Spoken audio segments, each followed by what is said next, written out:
Alden Merriweather had been driving 18-wheelers through Midwest winters for the better part of 2 decades, and he'd learned to read snow the way sailors read waves. Tonight's blizzard came down hard and mean across Wisconsin's I-94 corridor, the kind of whiteout that turned highway markers into ghosts and reduced visibility to the reach of your high beams. His 2019 Freightliner Cascadia pushed through accumulating drifts with the steady determination of a plow horse. Reefer unit chattering behind the cab as it worked to keep 42,000 pounds of frozen seafood at precisely 18 degrees Fahrenheit.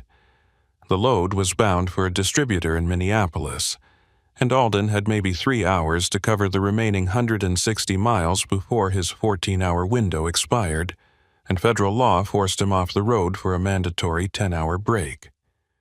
The CB radio crackled with sparse chatter, mostly other drivers reporting conditions and warning about accidents that had shut down the eastbound lanes near Madison.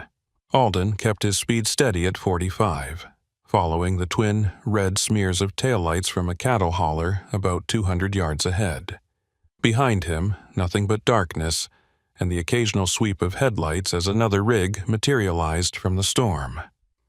The Wisconsin DOT had issued a no unnecessary travel advisory 2 hours ago, but freight didn't care about advisories. Grocery stores needed their seafood deliveries, and companies didn't pay detention fees for weather delays unless you could prove the roads were officially closed. So Alden drove, hands loose on the wheel, eyes scanning for black ice and the telltale shimmer that warned of invisible hazards lurking beneath fresh powder. Around mile marker 207, just east of Mauston, the cattle hauler's brake lights flared bright and urgent. Alden eased off the throttle, engine brake growling as the Cascadia lost momentum. Ahead, orange construction barrels funneled traffic into a single lane, and beyond them, the blue and white sign for a way station emerged from the blowing snow like a bureaucratic apparition. Wisconsin's scales usually went dormant during severe weather, but the overhead sign showed green, indicating the station was open and commercial vehicles were required to pull in for weighing and possible inspection. Alden downshifted and followed the cattle hauler onto the ramp, tires crunching through 6 inches of fresh accumulation that the state plows hadn't touched yet. The weigh station sat in a shallow bowl carved from frozen farmland, surrounded by empty fields that stretched to invisible horizons. Sodium vapor lights cast sickly yellow pools across the approach lanes, and the scale house itself looked like a concrete bunker designed to survive whatever winter could throw at it. But something felt wrong the moment Alden cleared the entrance.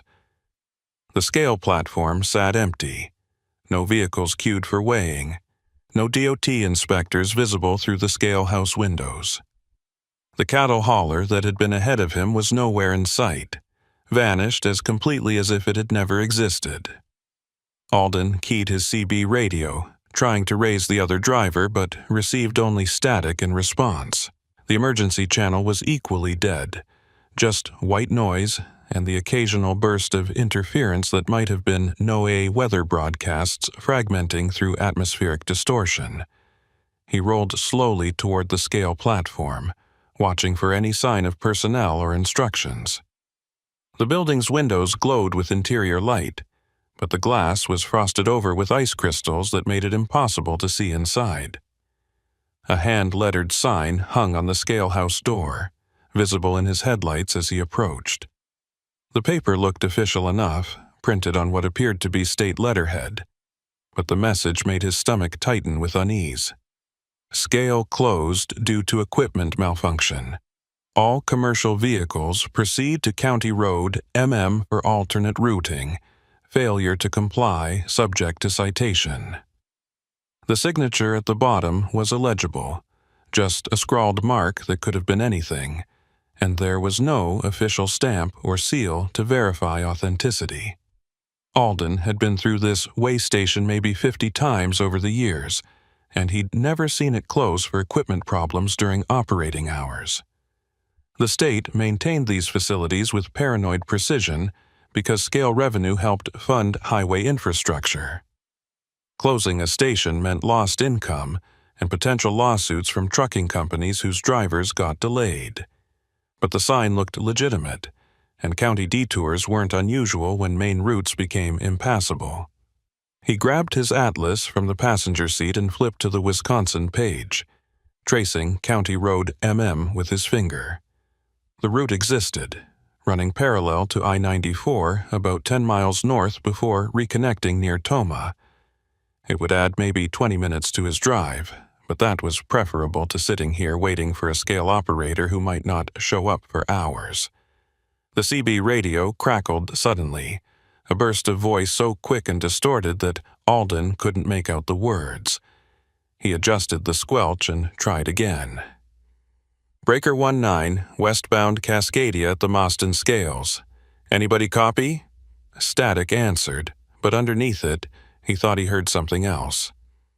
A voice repeating the same message he'd just read on the sign, the exact same phrasing about equipment malfunction in County Road MM. But the voice had a flat, mechanical quality that reminded him of old answering machines, and it cut off mid-sentence as if someone had yanked the power cord. Alden's hands were sweating inside his insulated gloves despite the cold. 20 years of winter driving had taught him that strange behavior during blizzards usually had logical explanations. CB radios picked up weird interference from atmospheric conditions. NOAA repeaters sometimes broadcast outdated messages, and stressed equipment did malfunction when temperatures dropped below zero. He put the Cascadia in gear and followed the signs pointing toward the County Road detour, leaving the empty way station behind. The exit ramp curved away from I-94, descending into darkness that seemed thicker than natural night. His headlights carved tunnels through falling snow, revealing a 2-lane road that hadn't been plowed in hours. Drifts reached halfway up his drive tires, and the pavement underneath felt wrong, too smooth and slick to be standard Wisconsin blacktop. Alden downshifted to third gear, letting the engine brake control his speed as the Cascadia wallowed through accumulation that grew deeper with every 100 yards. Behind him, his trailer swayed gently, the load shifting slightly as frozen seafood boxes pressed against their restraints. He checked his mirrors compulsively but saw only his own marker lights reflecting off walls of white. County Road MM wound through farmland that looked abandoned. No house lights visible. No other vehicles sharing the road. The GPS unit on his dashboard flickered and died, the screen going black before rebooting with an error message about lost satellite signal. That wasn't unusual in severe weather when heavy cloud cover blocked transmission, but the timing felt deliberate, as if something wanted him disconnected from external navigation. Alden relied on his atlas now, matching the road's curves to the printed map and estimating distance by elapsed time and average speed. 20 minutes became 30, then 40, and still no sign of the reconnection point where County Road MM was supposed to merge back with I-94. The road seemed to be leading him deeper into wilderness, rather than parallel to the interstate. The CB radio came alive again, this time with crystal clarity. "Westbound Cascadia. You're on the wrong route. Turn around immediately." The voice was male, authoritative, sounding like a DOT inspector or highway patrol officer. But there was something off about the cadence, words delivered too evenly, with no natural rhythm or inflection. Alden keyed his mic. "Copy that. Can you provide directions to I-94? GPS is down and I've been following county road signs." Silence as stretched for 10 seconds, then the voice returned. "Turn around immediately. You're on the wrong route." Exactly the same words, same tone, same mechanical delivery. A recording, Alden realized. Someone was playing a recorded message on the emergency channel, probably trying to spook drivers into making mistakes. Up ahead, maybe half a mile through the storm, he spotted lights. Not the warm glow of a farmhouse or the harsh white of commercial flood lamps, but something in between. amber and pulsing, like emergency flashers from a disabled vehicle. Alden eased off the throttle, approaching cautiously. As he got closer, the lights resolved into a scene that made no sense. The way station, the exact same facility he'd left 40 minutes ago, sat beside the road as if it had always been there. Same concrete bunker design, same yellow sodium vapor lights, same hand-lettered sign hanging on the door. But that was impossible. He'd driven west continuously, following county road signs that should have led him away from the station's location. There was no way he could have circled back without noticing. He stopped the Cascadia 50 yards from the building and set the parking brake, engine idling roughly in the cold. Something was very wrong, and 2 decades of experience screamed at him to get back to I-94 by any means necessary. But the storm had intensified while he'd been driving, snow falling so thick now that his wipers struggled to keep the windshield clear. Visibility was down to maybe 20 feet, and attempting to navigate blind through drifts that could swallow his truck entirely seemed like suicide. The way station offered shelter at least, and maybe a working phone to call dispatch for guidance. Alden grabbed his flashlight and emergency radio, then climbed down into wind that hit like a physical assault. The walk to the scale house door took 5 minutes, each step a battle against snow that reached his knees and wind that tried to knock him sideways. His flashlight beam barely penetrated the blizzard, showing only swirling white chaos punctuated by the building's bulk. The door was unlocked, which struck him as odd for a closed facility, but he pushed inside gratefully, escaping the wind's relentless assault. The interior was warmer than outside, but not by much, maybe 45 degrees Fahrenheit, as if the heating system had been running at minimum capacity for hours. Fluorescent lights hummed overhead, casting harsh illumination across a space that looked simultaneously modern and abandoned. The scale house reception area held the usual equipment: computer terminals for processing vehicle weights and inspections, filing cabinets stuffed with paperwork, coffee maker with a half-full pot that had turned to sludge. But everything was covered with a thin layer of dust, undisturbed by recent human activity. Alden called out, "Hello? Anybody here? I need to report road conditions and request guidance." His voice echoed strangely, as if the walls absorbed sound rather than reflecting it naturally. No one answered. He walked deeper into the facility, flashlight sweeping across empty offices and break rooms where personal belongings sat exactly as if employees had stepped out for a moment and never returned. In the main scale control room, Alden found something that made his throat constrict. Papers scattered across the desk, dozens of scale tickets printed and dated, but not from tonight. These receipts were dated 3 weeks in the future, showing vehicles that hadn't been weighed yet, drivers whose names he didn't recognize. The timestamps were equally impossible, listing weights recorded at times that hadn't occurred yet. February 17th, 0315, February 19th, 2247, February 22nd, 1603. Alden flipped through the stack, hands shaking as he realized every single ticket was dated between 2 and 4 weeks from tonight's date. Someone had printed an entire month's worth of fake documentation, or the equipment was malfunctioning in ways that violated basic physics. The CB radio on the control room desk crackled to life, and this time the voice was different, female, older, with the weary patience of a dispatcher who'd worked too many overnight shifts. "Attention, all westbound commercial traffic. Way station on I-94 mile marker 207 is experiencing equipment failures. All trucks are directed to County Road MM for alternate routing. This message will repeat." Then silence, followed by the exact same message again, word for word, same inflections, same pauses, looping endlessly like a recorded announcement. But the equipment wasn't playing a tape. The voice came through the CB's speaker with the characteristic static and compression of live transmission. Alden checked his watch. 1:17 a.m. He'd been off I-94 for over an hour now, and his load was approaching the temperature threshold where he'd need to either restore proper refrigeration or risk cargo damage. The reefer unit could run maybe another 3 hours on its independent diesel tank, but that assumed he'd be back on the highway and making progress. If he stayed stranded here, he'd face both cargo loss and violation of his hours of service limits. Neither option was acceptable. He needed to find a way back to I-94, storm or no storm, and get this load to Minneapolis before everything went wrong. That's when he heard the engine. Distant at first, then growing louder, the unmistakable diesel rumble of a heavy truck approaching the way station.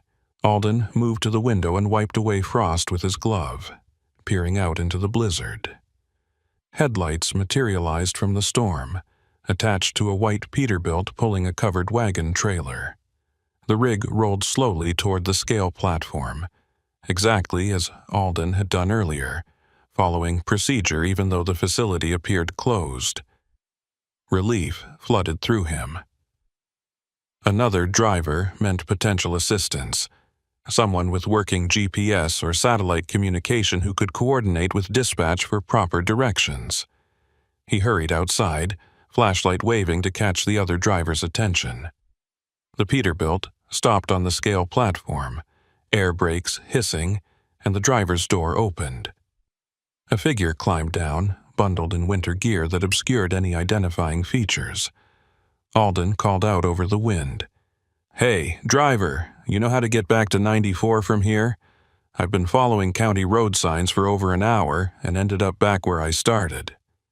The figure turned toward him, and even through the blowing snow, Alden could see that something was profoundly wrong.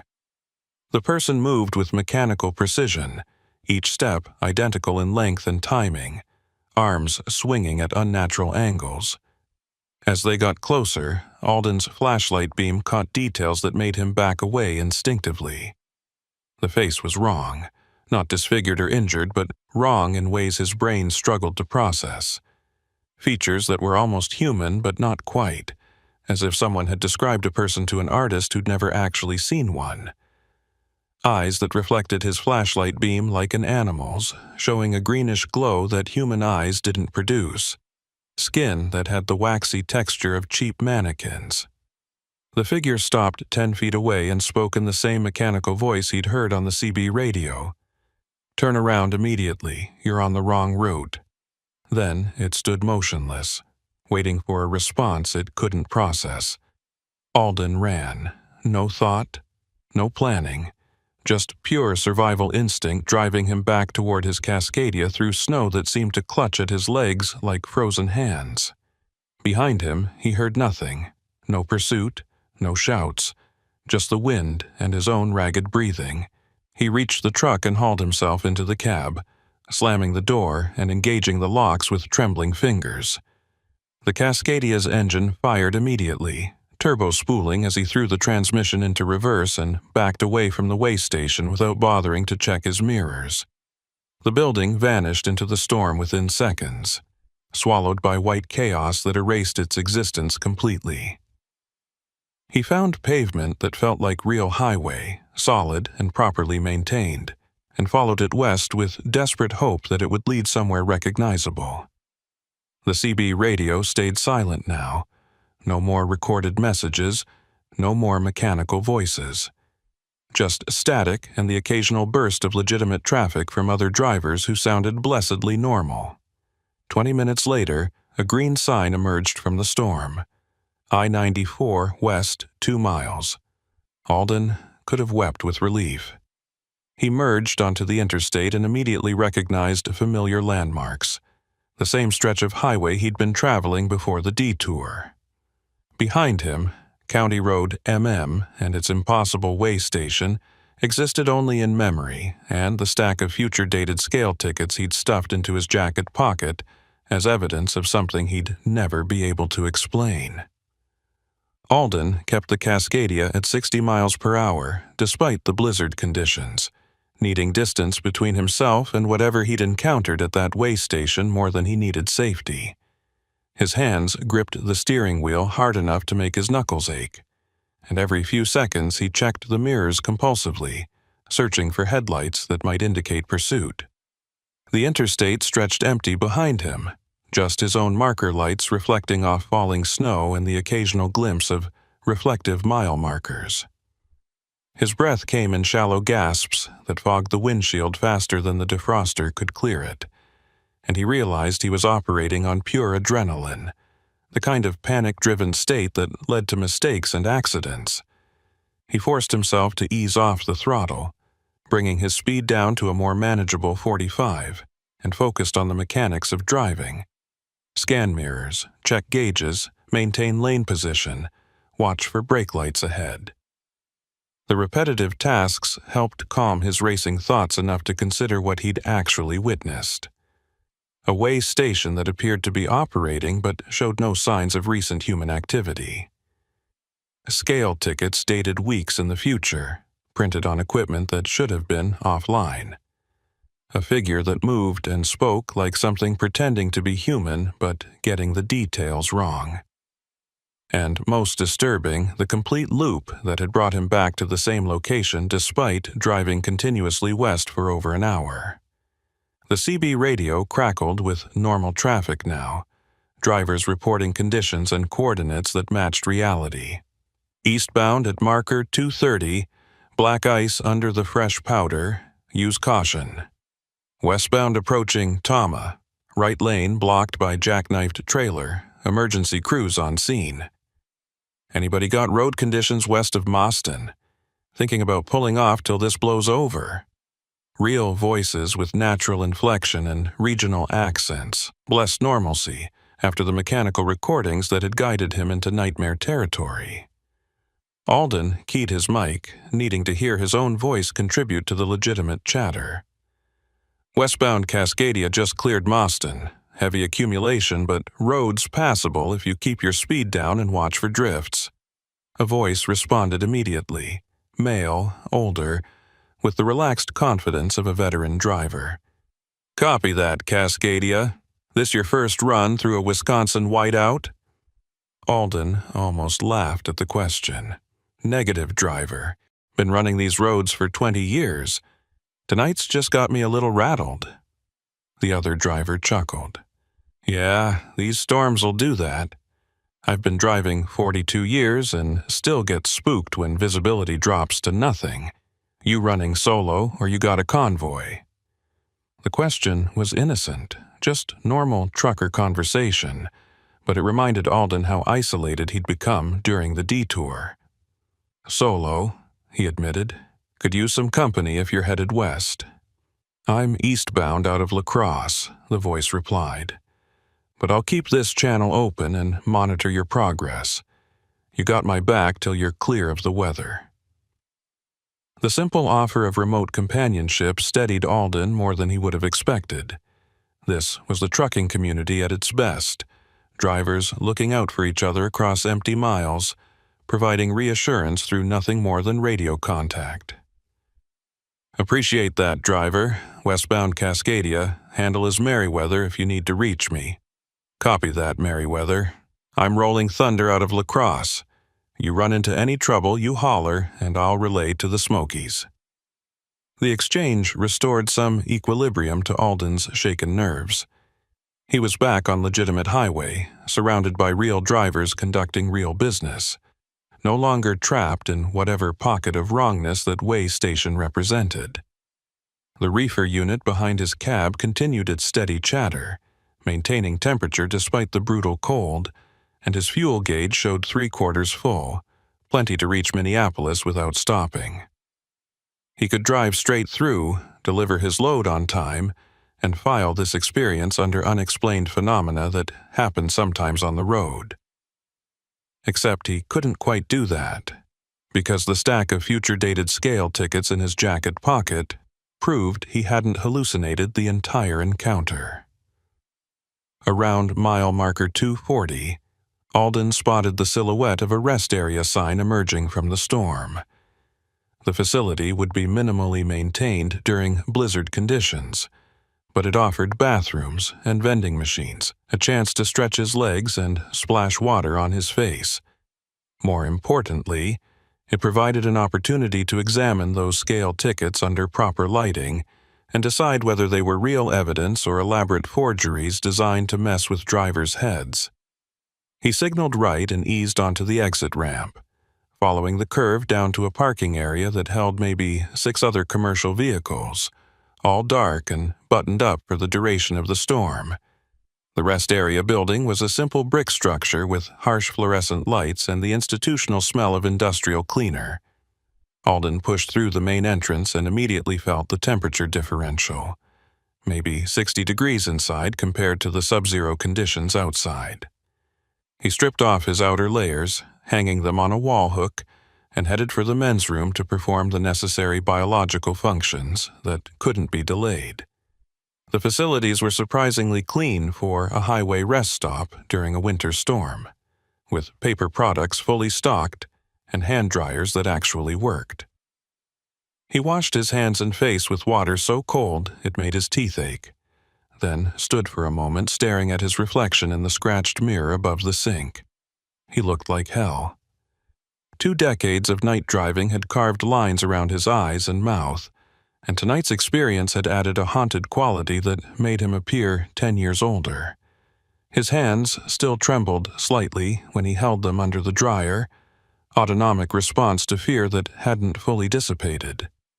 He needed coffee and food, something to restore his blood sugar and help him think clearly about what to do next.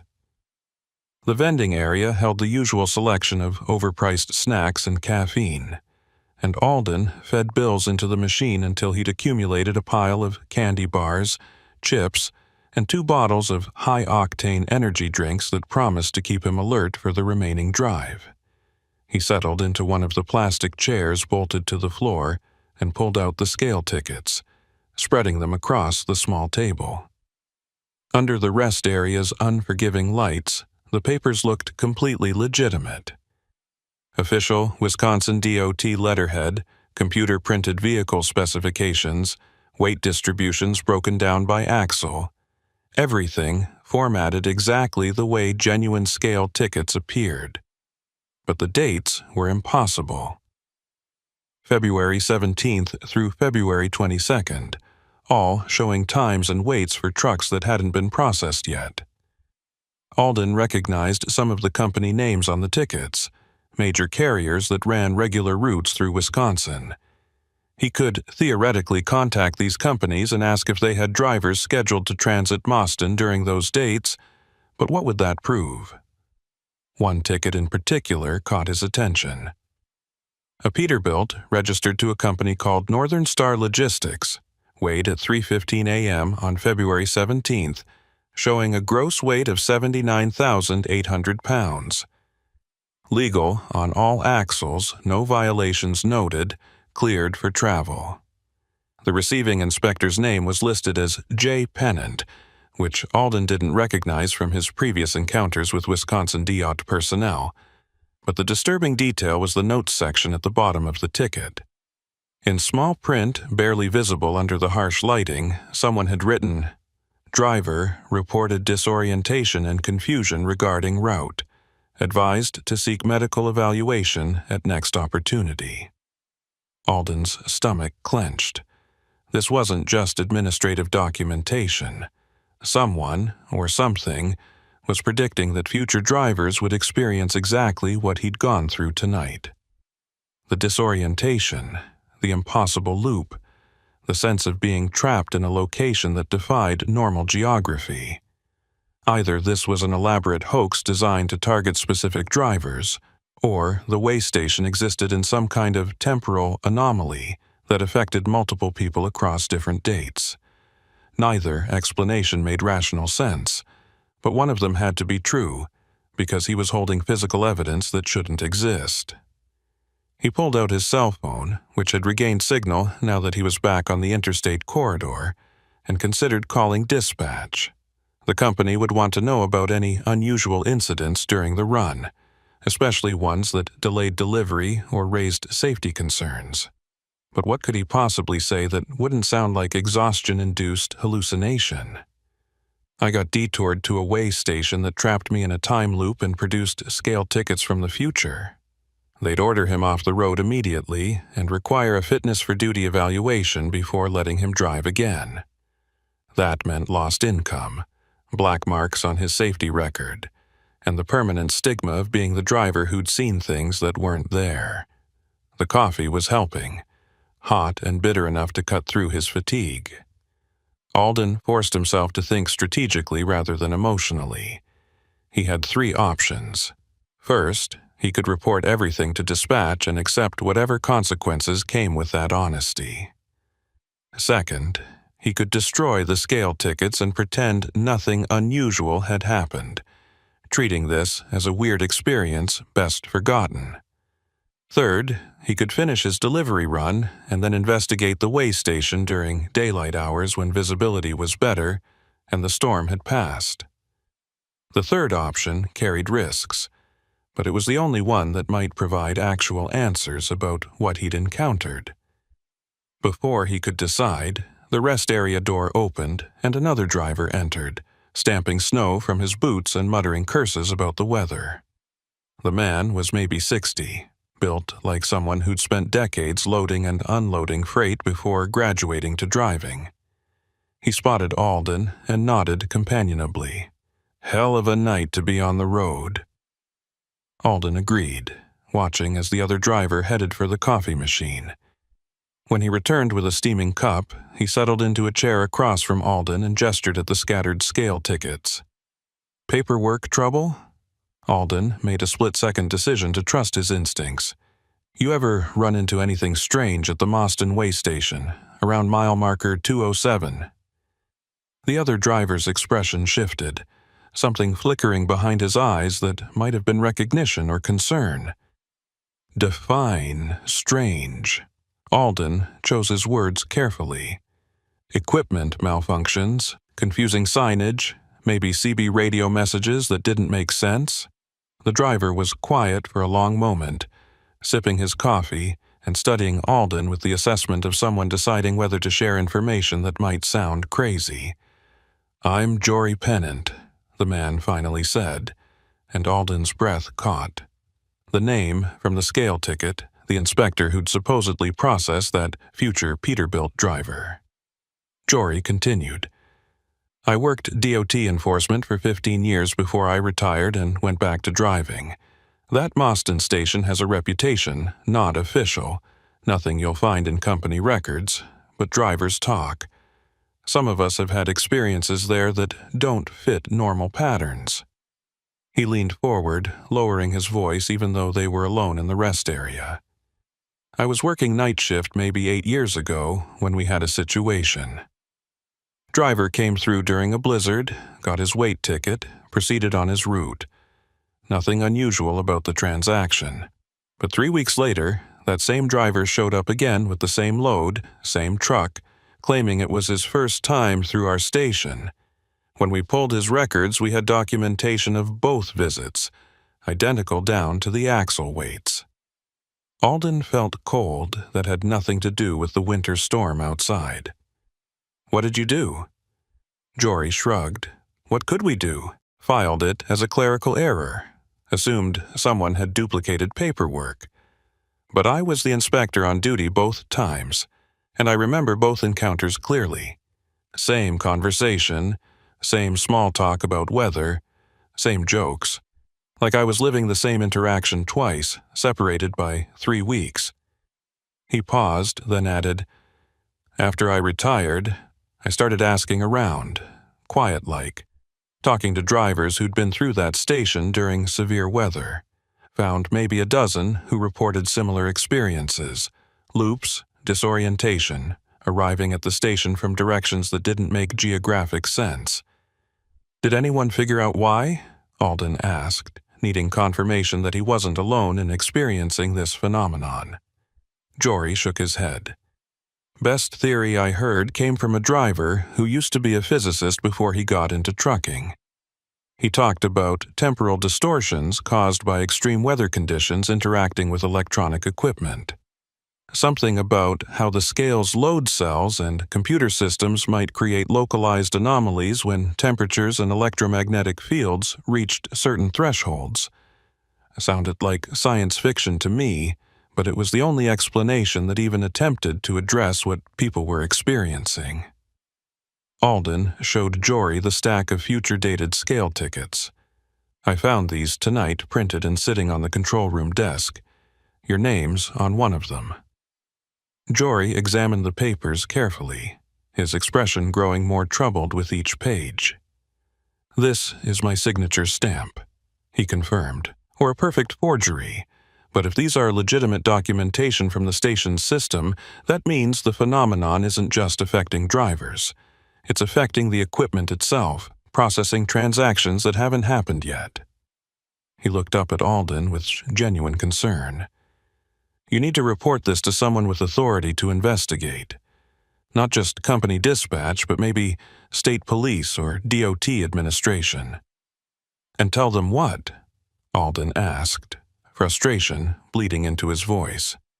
"That I got trapped in a time loop and found evidence of future events.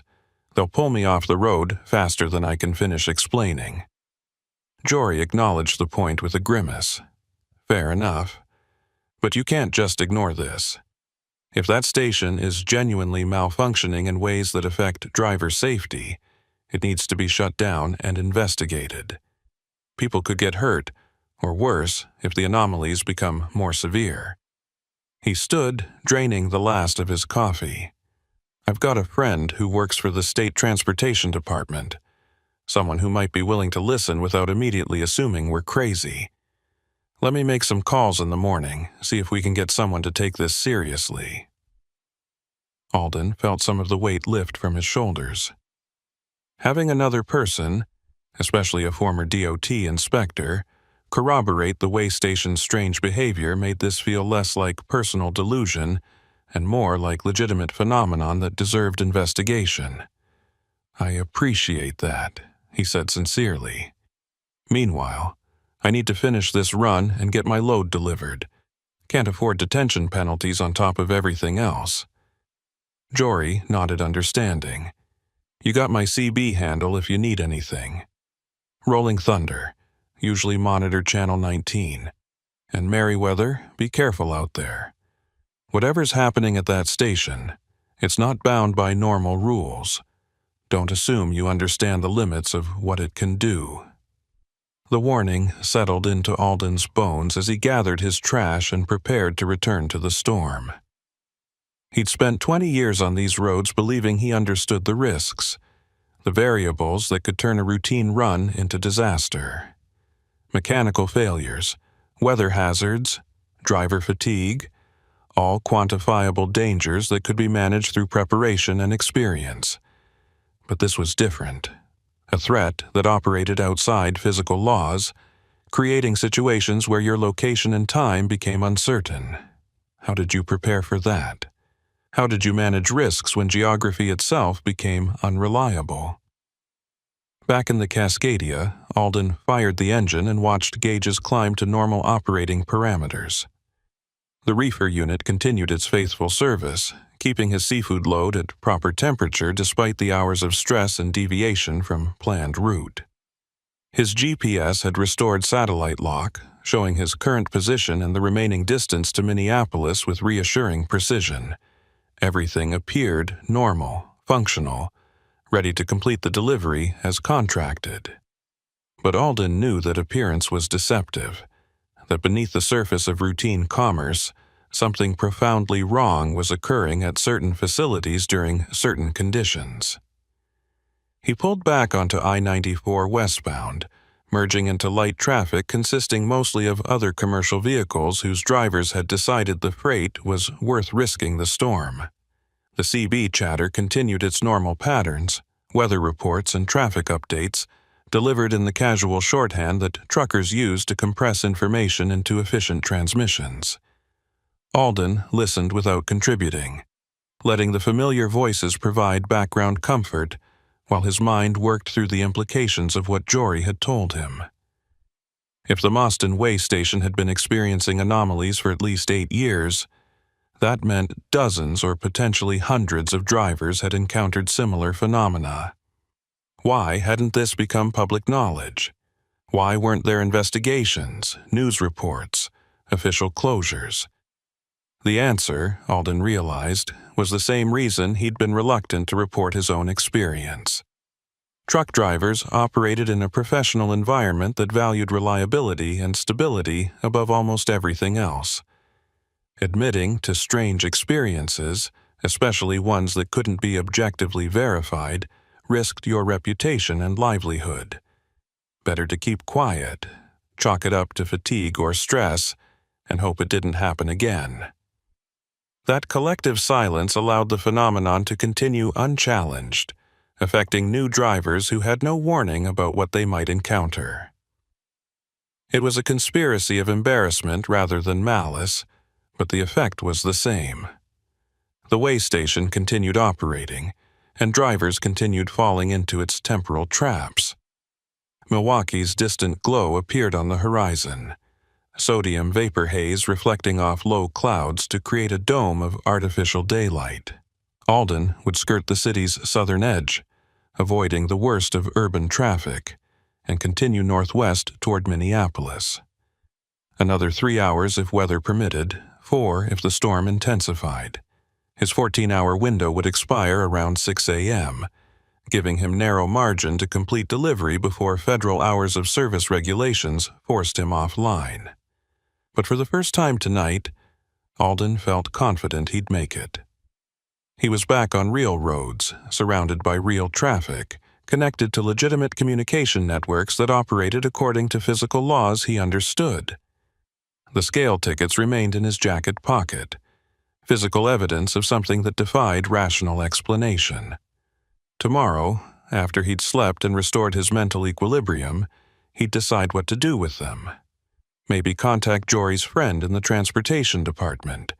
Maybe find a way to anonymously report the way station's malfunctions. Maybe just document everything and store it away as insurance against future encounters. But tonight, his only job was to drive, to keep this load moving forward through winter darkness, and to remember that sometimes the road revealed mysteries that couldn't be solved, only survived and noted for future travelers who might need the warning. The Minneapolis distribution center materialized from pre-dawn darkness like a fortress of commerce, its loading docks lit by flood lamps that turned falling snow into cascading diamonds. Alden guided the Cascadia through the security gate at 5:40 a.m., exactly 20 minutes before his hours of service window expired, and felt the tension drain from his shoulders as he backed into Dock 7. The delivery had cost him 4 hours of detour and psychological torment, but the load itself remained intact. Temperature logs showing the reefer unit had maintained perfect conditions throughout the nightmare journey. That counted as success in the freight business, where cargo condition mattered more than driver comfort or unexplained phenomena encountered along the route. The dock workers were efficient and professional, unloading 42,000 pounds of frozen seafood with the practiced speed of men who'd done this 10,000 times before. Alden completed his paperwork, collected his bills of lading stamped with receiving signatures, and logged off-duty for the mandatory 10-hour break. The company maintained a driver lounge with bunks for exactly this situation, and Alden intended to use every minute of that break to sleep away the accumulated stress. But first, he needed to make a call while the events were still fresh in his memory, and before his exhausted brain convinced him that fatigue had manufactured the entire experience. He found a quiet corner of the lounge and dialed dispatch, reaching the night supervisor who'd coordinated his load assignment. The woman answered with the brisk efficiency of someone managing 30 drivers across 6 states. "Merriweather, good timing. I was about to ping you for status update. Load delivered?" Alden confirmed delivery and provided the dock signature codes, then carefully broached the subject of his detour. "I need to report unusual conditions at the Moston Way Station, mile marker 207 on I-94. Station appeared closed with signage directing trucks to County Road Detour. Followed signs for over an hour before realizing the route was circular. Eventually, found my way back to the interstate but lost significant time. The supervisor was quiet for a moment, keyboard clicking as she pulled up route information. Boston scales show operational status in the system, no closures or maintenance notices filed. Are you saying the signage was incorrect? Alden chose his words carefully, aware that this conversation would be recorded and potentially reviewed if the company faced liability issues. I'm saying the situation didn't match official records. Whether that's due to outdated signage, communication failures between DOT and your dispatch system, or something else, I can't determine. But drivers should be aware that detour instructions at that location may not be reliable, especially during severe weather. Noted, the supervisor replied, making the word sound like she was filing this under driver complaints that probably resulted from stress and poor visibility. I'll forward your report to Safety Department and request clarification from Wisconsin DOT. Meanwhile, you're logged off for 10 hours. Get some rest and we'll have another load lined up for you this afternoon. The call ended with professional pleasantries that felt hollow given what Alden had experienced. He'd done his duty by reporting the incident, but he could tell the company wasn't taking it seriously. That meant other drivers would continue using that route without warning, potentially falling into the same trap he'd escaped. Sleep came hard despite his exhaustion, his mind replaying the encounter with the mechanical figure and the impossible loop that had brought him back to the starting point. When he finally drifted off, his dreams were filled with endless snow and roads that curved back on themselves like Mobius strips, trapping him in geometric impossibilities where every direction led to the same destination. He woke 4 hours later, sweating despite the cool temperature of the bunk room, and knew he wouldn't be able to rest properly until he understood what had happened at that way station. Alden spent the remaining break hours researching everything he could find about the Boston facility. The Wisconsin DOT website listed it as a standard inspection station, operational since 1973, processing an average of 1,200 commercial vehicles per day. Maintenance records showed routine upkeep and equipment calibrations, nothing suggesting chronic problems or unusual malfunctions. But when he expanded his search to trucker forums and CB radio communities, a different picture emerged. Scattered posts across multiple platforms mentioned strange experiences at Boston during winter storms. Drivers reporting disorientation, unexpected detours, and the sensation of time passing differently than their onboard clocks indicated.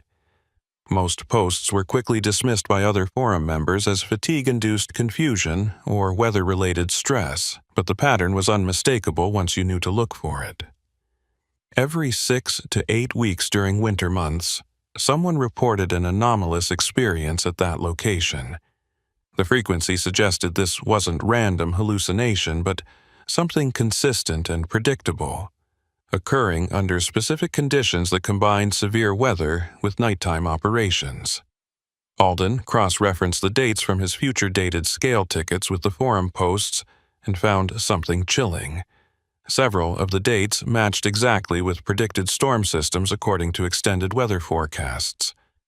Someone, or something, was anticipating which nights would produce the conditions necessary for the phenomenon to manifest. His phone buzzed with a text message from Jory Pennant. Called my contact at State Transportation. She's interested but needs more than anecdotal reports. Can you meet me at a truck stop in Wisconsin Dells tomorrow morning? Bring those scale tickets. We might have enough evidence to trigger an official investigation. Alden replied affirmatively and felt a mixture of relief and apprehension. Moving this from personal nightmare to official inquiry meant validation that he wasn't crazy, but it also meant deeper involvement with something that clearly operated outside normal boundaries. Still, if there was a chance to protect other drivers from experiencing what he'd gone through, the risk was worth taking. The afternoon load assignment took Alden northeast toward Green Bay with a trailer full of automotive parts, a routine run that should have felt mundane after the previous night's trauma.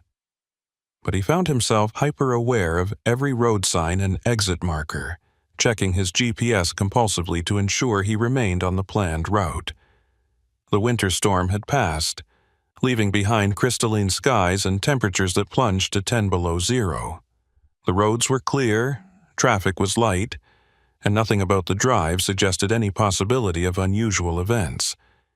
Yet Alden couldn't shake the feeling that something was watching him, tracking his movements through mechanisms he couldn't identify.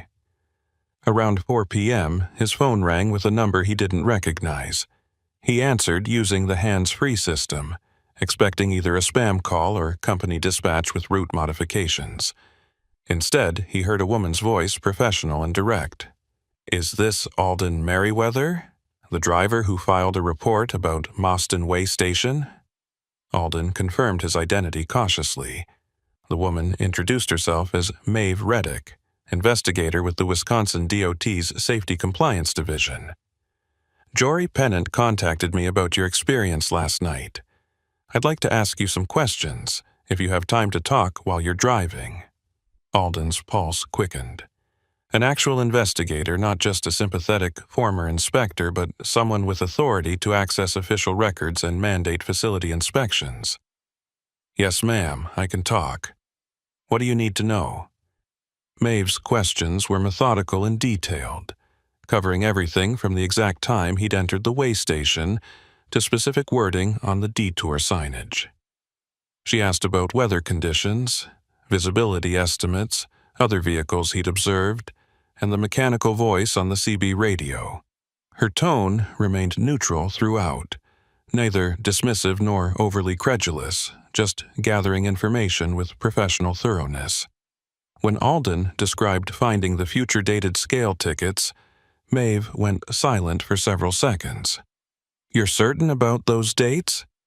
Not just misprinted or displaying wrong year due to computer error?" Alden had anticipated the question and provided specific details. "I have the tickets with me, multiple dates ranging from February 17th through 22nd, all with complete vehicle information and your department's official formatting. I can photograph them and send the images if that would help." Maeve agreed immediately, providing an email address for secure document transmission. "Do that as soon as you're safely stopped. And Mr. Merriweather, I need you to understand something. What you're describing isn't just unusual, it's potentially evidence of criminal activity."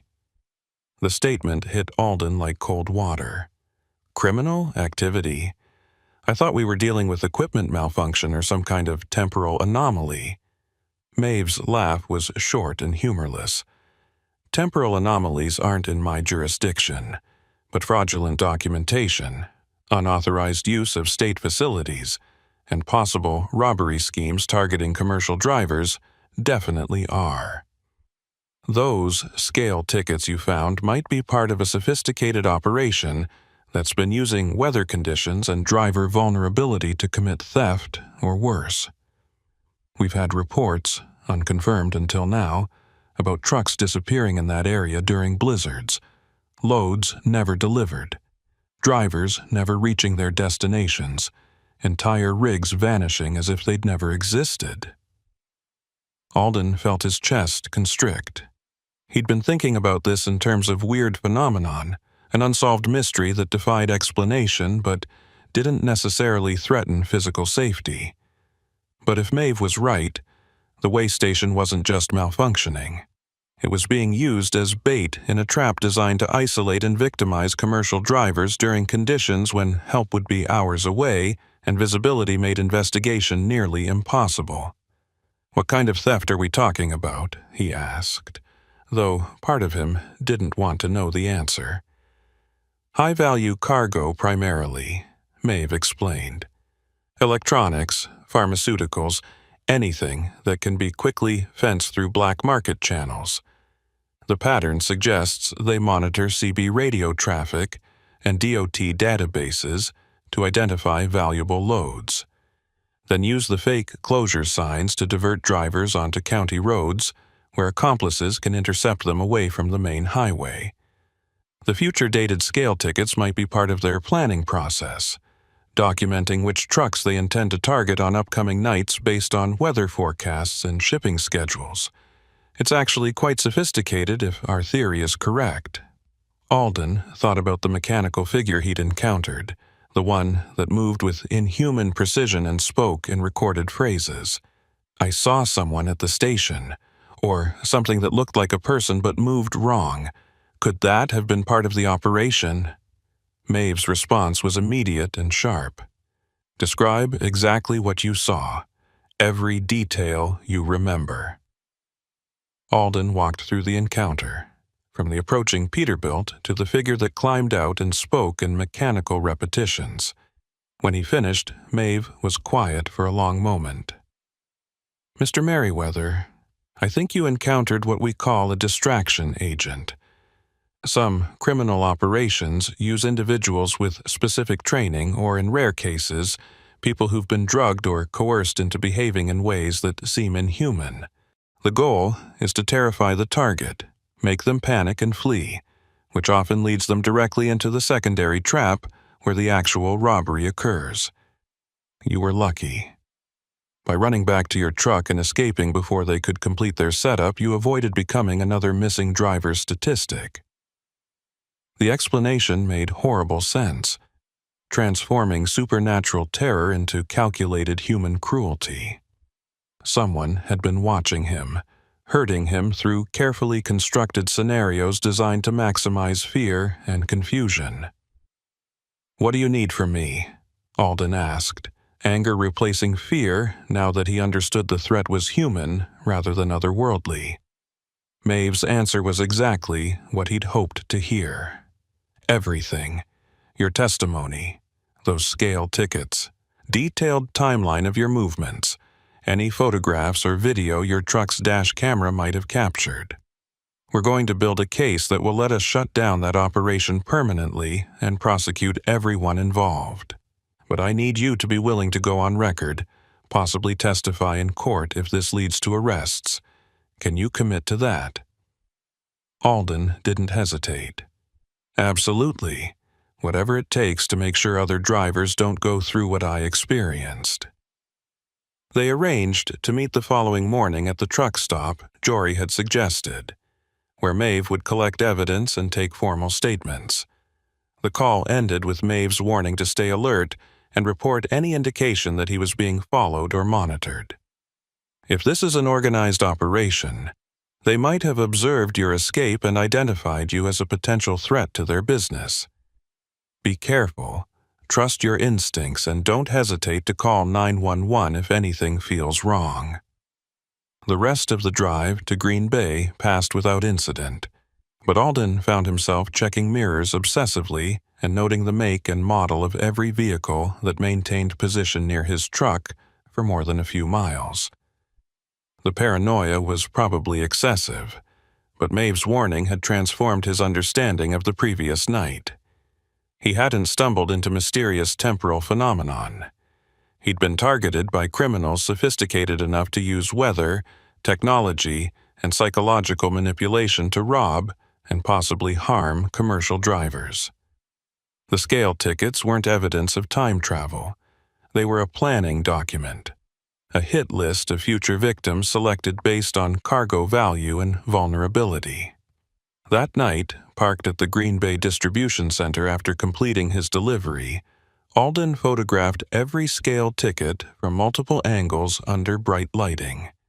He captured the Wisconsin DOT letterhead, the future dates, the vehicle specifications, and especially the notes section that referenced driver disorientation. Each image was uploaded to secure cloud storage and emailed to Maeve's address as promised. Then he sealed the original documents in a plastic bag and locked them in his truck's safe, evidence that might help dismantle a criminal enterprise that had been preying on truckers for who knew how many years. Sleep came easier that night, though Alden's dreams were still troubled by memories of endless snow and mechanical figures. But the fear had transformed into something more manageable now that he understood the threat's true nature. Criminals could be caught, operations could be shut down, and drivers could be warned about specific tactics and locations. The road held plenty of real dangers without needing to invoke the supernatural. Human predators were more than sufficient to fill the darkness with threats that required vigilance and community cooperation to overcome. Morning found Alden driving south toward Wisconsin Dells, where he'd meet Jory and Maeve at a truck stop that catered to the commercial traffic flowing through the interstate corridor. The facility was large and well-maintained, with separate parking for law enforcement and emergency vehicles. Alden spotted Maeve immediately, a woman in her early 40s wearing a DOT inspector's jacket and carrying a tablet computer that probably contained years of investigation files. Jory stood beside her, and together they looked like exactly what they were: professionals determined to solve a problem that had persisted too long in the shadows. The interview took 2 hours, with Maeve recording every word while taking notes on her tablet. She asked Alden to walk through the experience multiple times, each iteration focusing on different details: times, locations, exact wording of signs and CB transmissions, physical descriptions of the figure he'd encountered, mechanical specifications of the Peterbilt that had approached the way station. Some questions seemed irrelevant until Maeve explained how each detail might connect to other reports or help identify patterns in the criminal operations methodology. When Alden produced the scale tickets, Maeve's expression shifted to something between satisfaction and concern. She photographed each document, then examined them under a portable ultraviolet light that revealed watermarks and security features invisible to normal vision. "These are genuine Wisconsin DOT forms," she confirmed. "Not forgeries or printouts from downloaded templates. That means whoever created them had access to our restricted supply chain, probably through a corrupt employee or a sophisticated theft from one of our facilities. This just became a much bigger investigation than I initially thought." Jory had been quiet through most of the interview, but now he spoke up. "How many drivers do you think they've targeted successfully? The ones who didn't escape like Alden did?" Maeve's face darkened. "We have 7 missing truck reports from that corridor over the past 3 winters. Drivers who entered the area during blizzard conditions and simply vanished. No bodies found, no abandoned vehicles, no cargo recovered. Their companies filed insurance claims and moved on, treating them as tragic accidents where the drivers probably went off-road in poor visibility and haven't been discovered yet. But if your theory is correct, those drivers were intercepted by this operation and either killed or forced to abandon their vehicles, which were then stripped and sold through criminal networks." The number hit Alden like a physical blow. 7 drivers, 7 families wondering what happened to their loved ones, 7 loads of cargo stolen, and an unknown amount of money flowing to criminals who'd perfected their predatory system over multiple years. "What happens now?"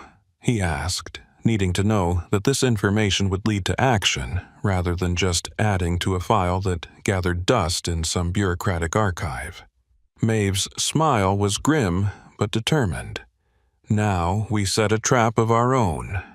We use your testimony and these scale tickets to get warrants for surveillance equipment at the way station. We coordinate with state police to establish undercover presence during the next predicted blizzard. And we catch these people in the act, document their operation, and build cases that will put them away for decades." She stood, offering her hand to Alden. "You did the right thing coming forward. A lot of drivers would have tried to forget what happened and avoid making waves. Because of your courage and willingness to trust that someone would listen, we have a real chance to shut down an operation that's been killing people for years." 3 weeks passed before Maeve contacted Alden again, and during that time he'd driven nearly 8,000 miles through 7 states, delivering everything from frozen food to industrial machinery. Every load felt routine compared to that night at the Moston way station, but the experience had changed something fundamental in how he approached the job.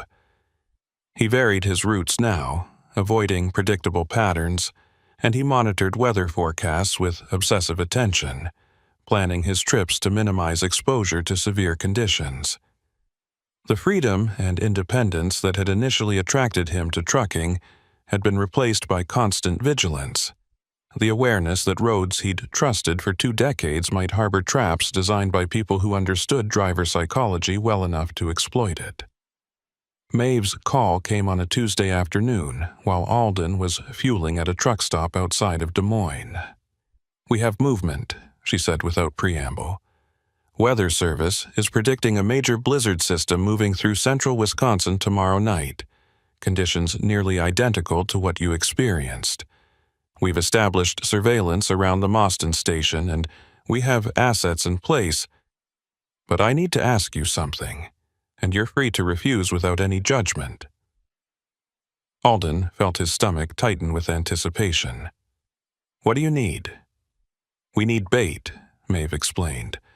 "A legitimate, high-value load that will attract their attention and give us probable cause to intercept when they make their move. You've already proven you can handle the psychological pressure, and you know their tactics. If you're willing to run another load through that corridor during the storm, with full law enforcement support and tracking, we can catch them in the act." The request should have terrified him, but instead Alden felt a strange calm settle over his thoughts. This was an opportunity to transform his victimization into action, to help ensure that the 7 missing drivers and however many other targets hadn't suffered for nothing. "What's the load?" he asked, already knowing he'd accept regardless of the cargo. Maeve's relief was audible. Electronics, high-end computer equipment worth about $3 million. Legitimate shipment from a manufacturer in Illinois to a distribution center in Minneapolis, same route you ran 3 weeks ago. The company's cooperating fully and understands the risks. We'll have unmarked vehicles tracking you from the moment you enter Wisconsin, and we've positioned tactical teams at multiple points along I-94. If they take the bait, we'll have them boxed in with no escape routes. The plan was solid, backed by resources and personnel that individual drivers could never access. But Alden knew from experience that plans rarely survived contact with reality, especially when dealing with criminals sophisticated enough to have operated successfully for years. What if they recognize me? My truck, my face, anything that marks me as the driver who got away. Maeve had anticipated the concern. "We're putting you in a rental rig, unmarked cab with temporary plates. You'll be using a different CB handle, and we'll have altered your load documentation to show a fictional company. As far as they know, you're just another driver hauling valuable cargo through bad weather." Alden agreed to the operation and spent the following day preparing mentally for what would essentially be a law enforcement sting with him as the lure. The Illinois pickup went smoothly, loading dock workers securing $3 million worth of computer equipment into a 53-foot dry van trailer that was then sealed with tamper-evident locks and GPS tracking devices hidden in multiple locations. The rental truck was a 2021 Kenworth T680, newer and better equipped than his usual Cascadia, with communication systems that included encrypted channels linking him directly to Maeve's command post. He rolled out of the shipping facility at 4 p.m., giving him plenty of time to reach the critical corridor before the blizzard intensified. The weather forecast had been refined throughout the day, and meteorologists were now predicting whiteout conditions across central Wisconsin starting around 10 p.m. and continuing through dawn. Perfect conditions for the criminal operation to attempt another interdiction, assuming they monitored weather as carefully as Maeve believed. The drive north was uneventful, just miles of interstate passing beneath his wheels while the western sky darkened with the approaching storm system. Maeve's voice came through the encrypted channel as Alden crossed into Wisconsin. "We have eyes on you from multiple positions. 2 unmarked vehicles are maintaining loose follow, and we have a helicopter on standby if visibility permits aerial surveillance. Remember, your job is just to drive normally. Don't acknowledge any unusual signage or detour instructions until we give you the go-ahead. If they make contact via CB radio, engage naturally, but don't mention anything that might spook them." Alden acknowledged the instructions and settled into the focused mindset he'd developed over 20 years of night driving, letting muscle memory handle the mechanics while his conscious mind stayed alert for anything out of pattern. The first snowflakes hit his windshield around 9:30, fat and lazy, melting instantly on the heated glass.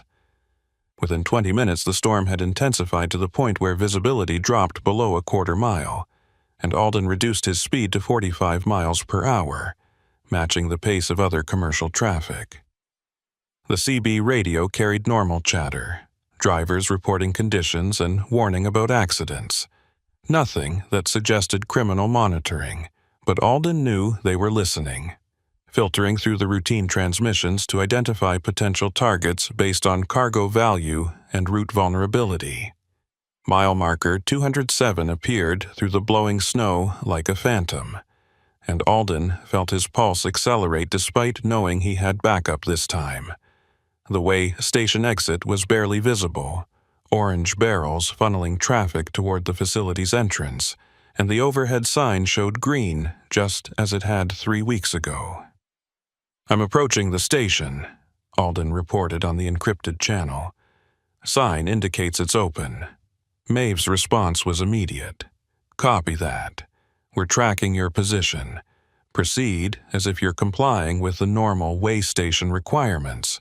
We need to see if they've posted the fake closure sign." Alden followed the ramp down into the familiar bowl-shaped facility, and his headlights immediately caught the hand-lettered notice on the scale house door. The exact same message, the same paper and formatting, directing commercial vehicles to County Road MM for alternate routing. "Detour sign is posted," he reported. Same wording as before. Maeve's voice carried suppressed excitement. "Perfect. That's our evidence of ongoing criminal activity. Now, here's where it gets interesting. We want you to follow their detour instructions, but we'll have vehicles ahead and behind you the entire route. They won't be able to intercept without engaging law enforcement." The County Road detour felt even more menacing this time, knowing what it represented. Alden followed the signs away from I-94, descending into darkness that seemed to swallow his headlights, and watched his mirrors for the unmarked police vehicles that Maeve promised were maintaining surveillance. But the mirrors showed only his own marker lights reflecting off falling snow. No other traffic visible despite assurances of constant backup. The CB radio crackled with the familiar mechanical voice, the one that had warned him before. "Turn around immediately. You're on the wrong route." But this time Alden recognized it for what it was, a recording designed to create confusion and fear. "I'm hearing the recorded warning," he reported. "Visibility is deteriorating rapidly. Can you confirm backup units are still with me?"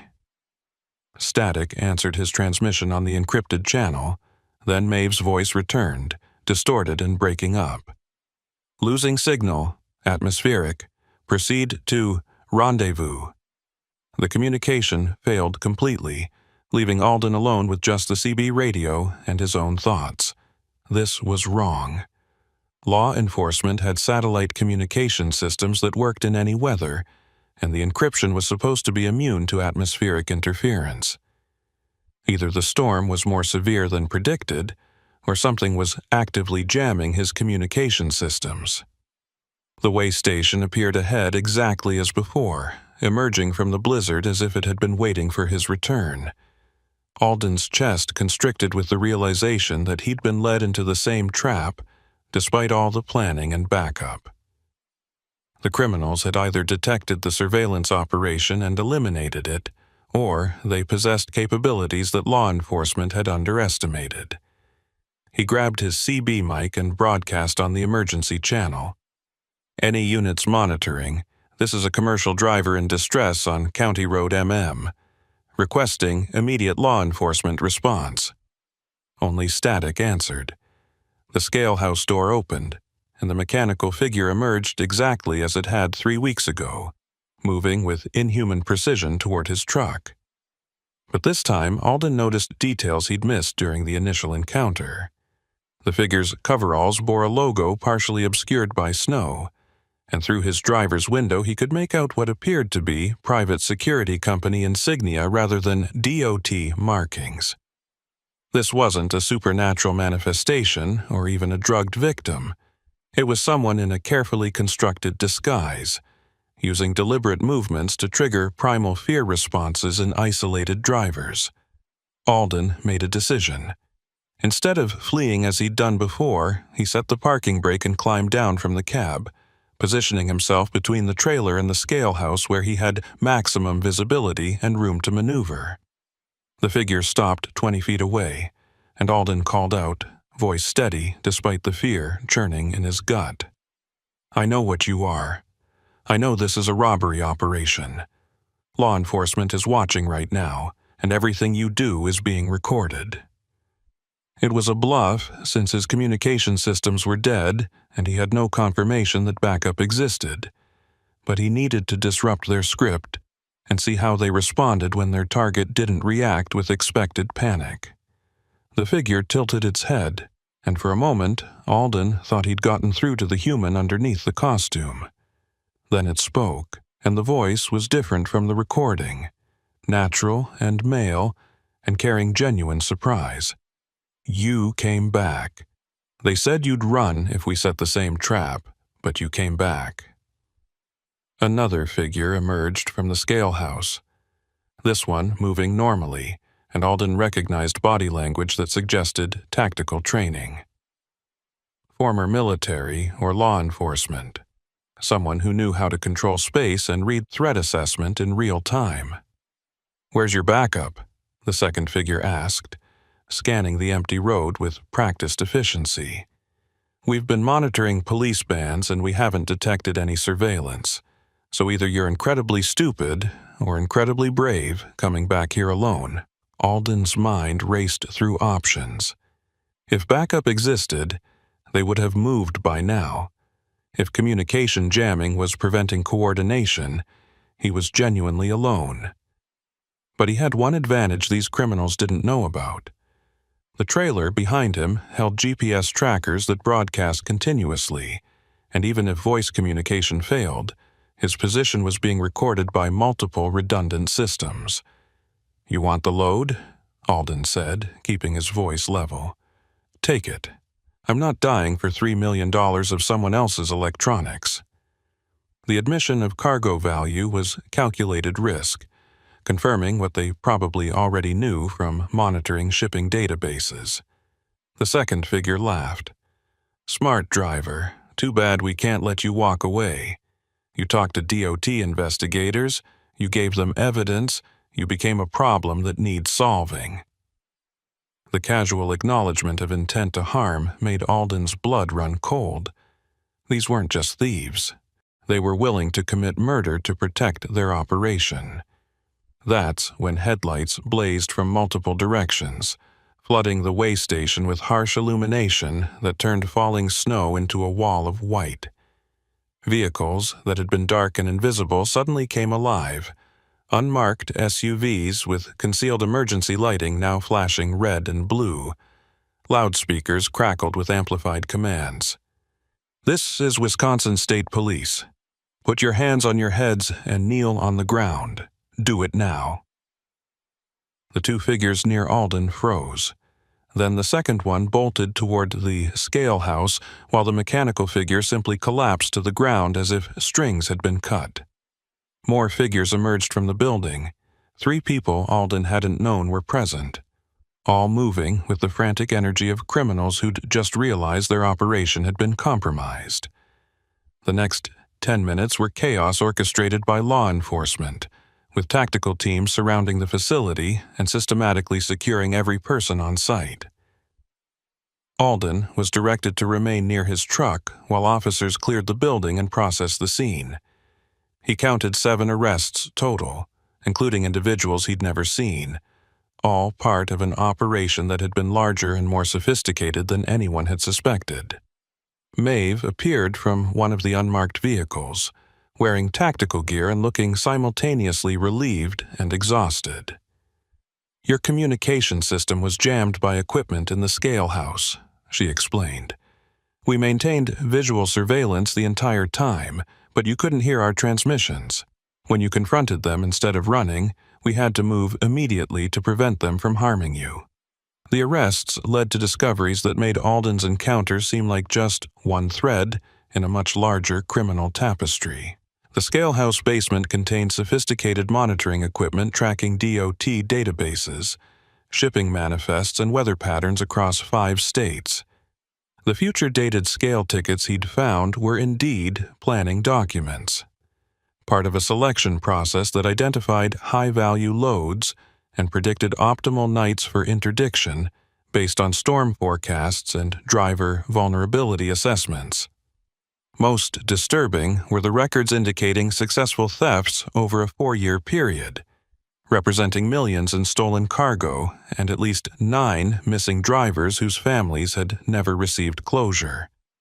The investigation expanded to include federal agencies when evidence revealed the operation had been fencing stolen goods through international networks. Several arrested individuals agreed to cooperation deals, providing testimony about the organization's structure and methods. Alden spent 3 days giving depositions and walking investigators through every detail of both his initial encounter and the sting operation. The prosecutor handling the case called him a hero, but Alden didn't feel heroic. He felt like someone who'd survived something that should have been impossible, then gotten lucky enough to help dismantle it before more people died.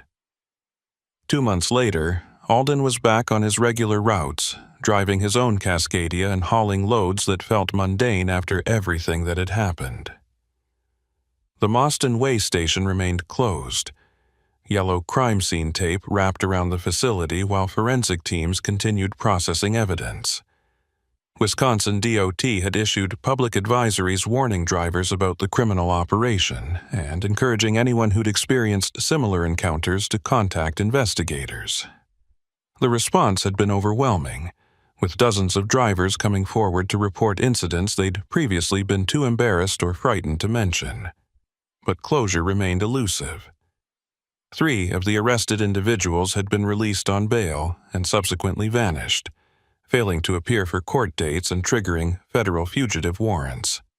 Maeve warned Alden that these weren't people who forgot grudges, that his testimony had made him a permanent target for criminals sophisticated enough to have run this operation for years. He varied his routes obsessively now, avoided traveling during severe weather whenever possible, and maintained constant communication with other drivers through CB networks that served as informal early warning systems. On a humid night in July, Alden was driving through Nebraska when his CB radio crackled with a transmission that made his hands tighten on the wheel. The mechanical voice, the one he'd heard at the Mostyn Way station speaking the same recorded message. "Turn around immediately. You're on the wrong route." He scanned his mirrors frantically but saw only normal traffic, nothing that suggested active pursuit. The transmission repeated twice more, then faded into static. Maybe it was atmospheric interference playing tricks with radio signals. Maybe it was a different operation using similar tactics in a different state. Or maybe it was a message, a reminder that the people he'd helped expose were still out there, waiting for opportunities that would eventually present themselves. Alden never learned which explanation was correct. He continued driving, continued delivering loads across the American highway system, continued participating in the prosecution of the criminals who'd been caught. But he also continued checking his mirrors, continued listening to CB radio with hyper-alert attention, continued remembering that night in the Wisconsin blizzard when he'd stumbled into something that turned routine commerce into a nightmare of manipulation and predation. The road had always been dangerous in obvious ways, weather and fatigue and mechanical failures. Now he understood it was dangerous in subtler ways too, through systems designed to exploit the isolation and vulnerability that define the trucking profession. The case would take years to fully resolve, with trials and appeals and complications from missing defendants. Some of the 9 families received closure when investigators located remains at sites the cooperating criminals identified. Others remained in limbo, hoping for answers that might never come. The stolen cargo was never fully recovered, most of it having been sold through networks that specialized in making things disappear into global markets where provenance didn't matter. Insurance companies paid out millions, shipping companies revised security protocols, and law enforcement agencies developed better coordination for investigating crimes that crossed jurisdictional boundaries. But for Alden, the real impact was simpler and more personal. He'd learned that the highway wasn't just a ribbon of asphalt connecting points on a map. It was an ecosystem where predators evolved strategies to exploit prey, where ordinary commerce created opportunities for extraordinary crime, and where isolation made everyone vulnerable to threats they couldn't anticipate.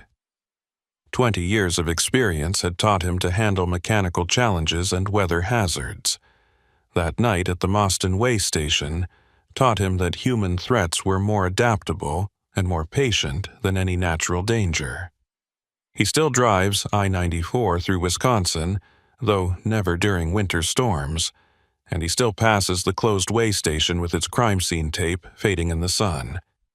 Every time he sees it, he remembers the mechanical figure and the future-dated scale tickets, and the moment he realized the trap had been designed specifically to break drivers psychologically before robbing them physically. He remembers being genuinely uncertain whether he was experiencing supernatural phenomenon or human evil, and how that uncertainty had been the most effective weapon in the criminal's arsenal. Fear of the unknown was more paralyzing than fear of the known, and they'd weaponized it with precision. The highway doesn't care about stories or survival or justice. It just keeps extending forward into darkness, carrying trucks that hold everything American commerce requires. And somewhere in that darkness, people still wait for opportunities created by weather and isolation, and the trust that drivers place in signs and systems they assume operate according to legitimate rules. Alden knows this now in a way he didn't before. Knows it with the certainty of someone who's seen behind the curtain and can never quite forget what lurked there. He drives carefully, watches constantly, and shares his experience with other truckers who need to understand that threats on the road aren't always the ones you can see coming through your windshield. Some nights, when the CB radio crackles with static that sounds almost like words, he wonders if the fugitives are still operating somewhere, using different locations and refined tactics to continue preying on drivers. Other nights, he convinces himself that their arrest destroyed the operation completely, and any similar reports are just coincidence or copycat crimes. But deep down, in the place where 20 years of road wisdom accumulates, he suspects the truth is somewhere between those extremes. The way station might be closed, but the psychology it exploited remains constant. Drivers will always be vulnerable during storms, always isolated enough to become targets, always dependent on systems they trust to guide them safely through the dark. Thorne Galloway had been hauling livestock feed across the Midwest for 11 years, and he'd learned to respect winter with the kind of cautious reverence normally reserved for wild animals and unstable explosives. Tonight's run should have been straightforward. A simple delivery of cattle feed from a mill in Sioux City to a ranch operation outside of Fort Dodge, Iowa, following US 20 through flat prairie country where blizzards could materialize out of clear skies with terrifying speed. The weather forecast had called for light snow starting around midnight, accumulation of maybe 2 inches, nothing an experienced driver couldn't handle. But forecasts were predictions, not guarantees, and the storm that hit at 10:30 p.m. came down with the violence of something that had been building pressure for days rather than hours. Thorne's 2018 Peterbilt 389 pushed through snow that transformed highway into guesswork, visibility dropping from a quarter mile to 50 feet in the span of 15 minutes. His headlights carved tunnels through white chaos, revealing nothing but more snow and the occasional reflective marker post that confirmed he was still on pavement, rather than drifted into the agricultural fields stretching endlessly on both sides. The reefer unit wasn't necessary for this load, just a standard dry van filled with 50-pound bags of feed supplements stacked on pallets and secured with cargo straps. 22 tons of grain and minerals that ranchers needed to keep their cattle healthy through winter, and Thorne had promised delivery by morning because livestock didn't care about weather delays. The CB radio crackled with increasingly desperate chatter from other drivers caught in the same system. Eastbound US 20, visibility 0 at mile marker 153. I'm pulling over till this clears. Westbound on 20, lost the center line completely. Driving by feel and prayer. Any station monitoring what's the condition ahead toward Fort Dodge. Thorne added his own report. Westbound Peterbilt hauling feed, currently at marker 168. Storm intensified fast, recommend extreme caution or find shelter. A voice he recognized as belonging to a veteran grain hauler responded. Copy that, Peterbilt. I'm tucked into a truck stop at Sac City. This one's going to get worse before it gets better. Around mile marker 172, Thorne felt the Peterbilt's rear tandem slide left, despite having his speed down to 30 miles per hour. Black ice under the fresh accumulation, invisible and deadly. The kind of road condition that could jackknife a loaded rig before the driver realized what was happening. He corrected gently, letting off the throttle and allowing engine weight to pull the tractor back into alignment, but the experience triggered warning bells in his mind.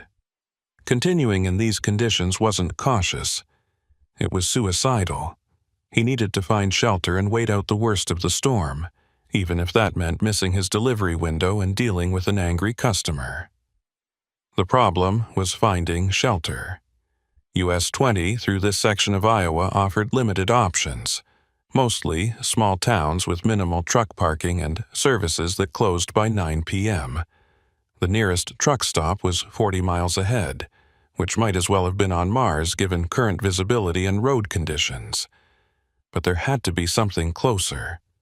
Maybe a closed rest area, or a farm with an access road wide enough to accommodate his rig.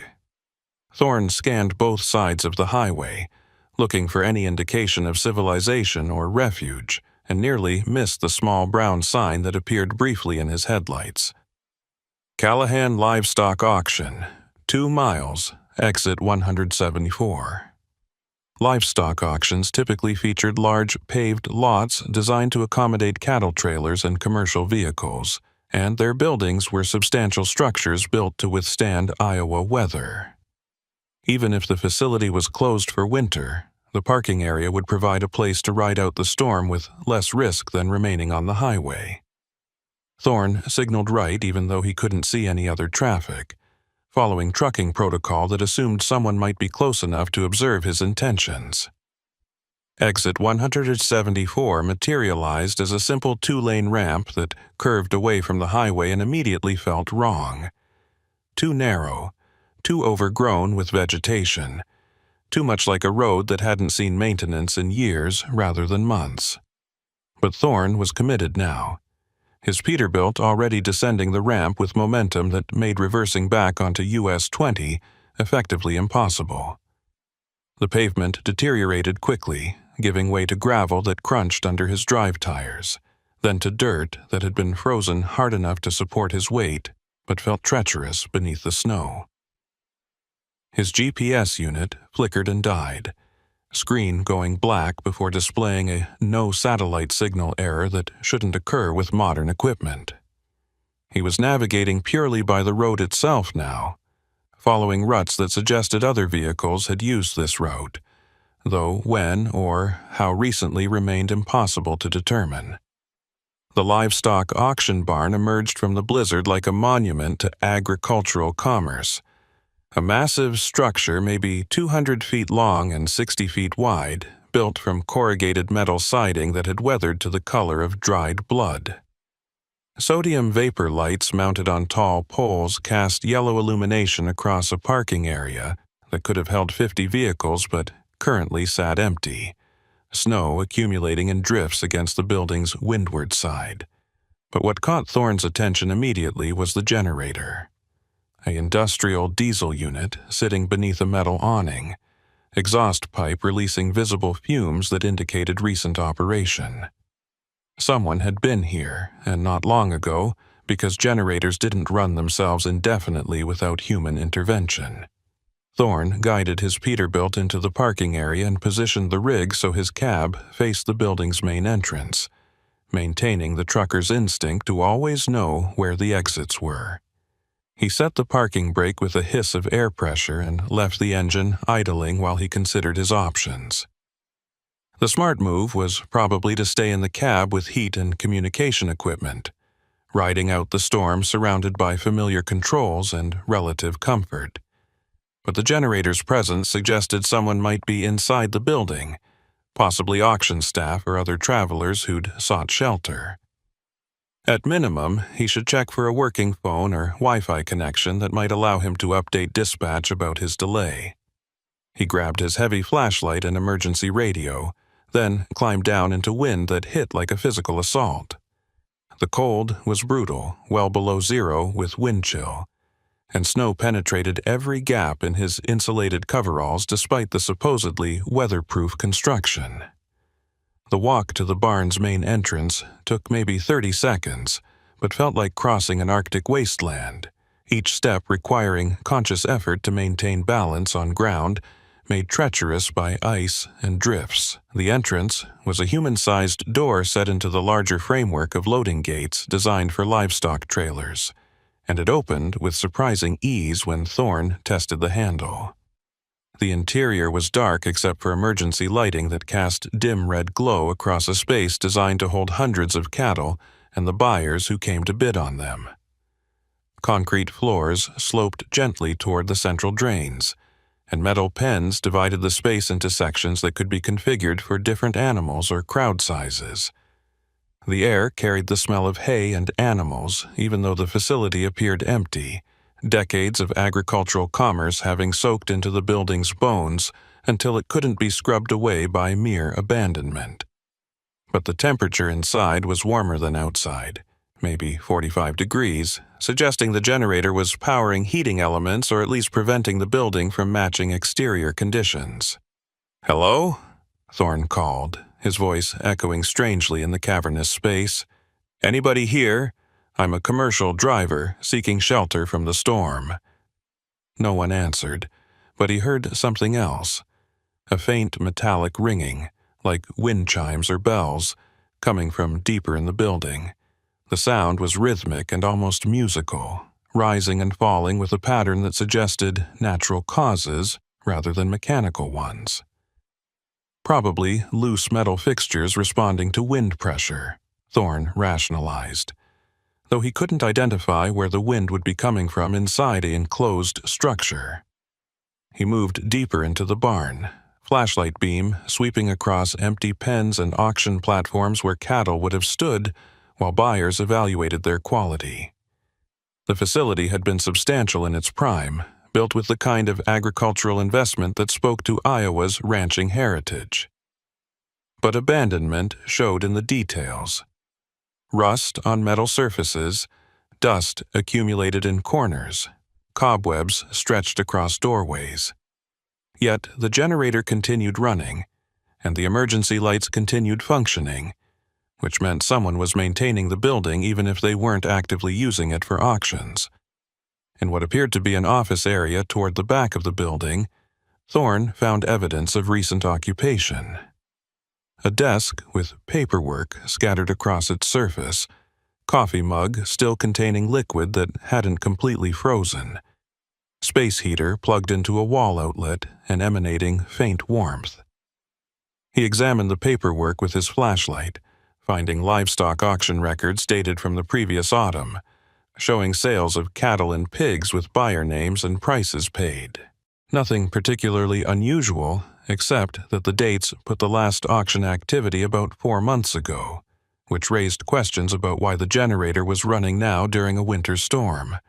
The metallic ringing grew louder as Thorne explored deeper, and he followed the sound through a maze of pens toward what he assumed was the livestock holding area, where animals would wait before being brought to auction. The space opened into a larger section of the barn, this one featuring multiple levels of metal gates and pens arranged in complex patterns that maximized capacity while allowing handlers to move animals efficiently. And here Thorne discovered the source of the ringing. Metal gates were hanging loose on their hinges, swinging slightly in air currents he couldn't feel, and the contact between gate and frame produced the bell-like sound he'd been hearing. But something about the pattern bothered him. The gates were swinging in unison, all moving at the same frequency and amplitude despite being separated by considerable distances. Natural wind patterns shouldn't produce such coordinated movement, and the air inside the barn felt still despite the blizzard raging outside. Thorne approached one of the gates and stopped it with his hand, watching to see if it would resume swinging on its own. For several seconds it remained motionless, then slowly began moving again, building momentum until it matched the rhythm of the other gates around it. Like something was deliberately creating resonance, using the building's structure as an instrument. A sound behind him made Thorne spin, flashlight beam cutting through darkness to reveal nothing but empty space. Yet he definitely heard something, the scrape of boot on concrete or the rustle of clothing against metal. "I know someone's here," he called out, trying to keep his voice steady. "I'm not looking for trouble, just waiting out the storm. If you're the facility owner, I apologize for trespassing and I'll be happy to pay for using your generator power." Still no response, but the silence felt different now, occupied rather than empty, as if something was listening and choosing not to reveal itself. Thorne's trucking instincts screamed at him to return to his Peterbilt and lock himself in until morning, but he'd come too far into the building to retreat without understanding what was happening. The generator outside was running for a reason. The gates were swinging through mechanisms he couldn't explain, and someone or something was present in this abandoned facility despite the blizzard conditions that should have kept everyone away.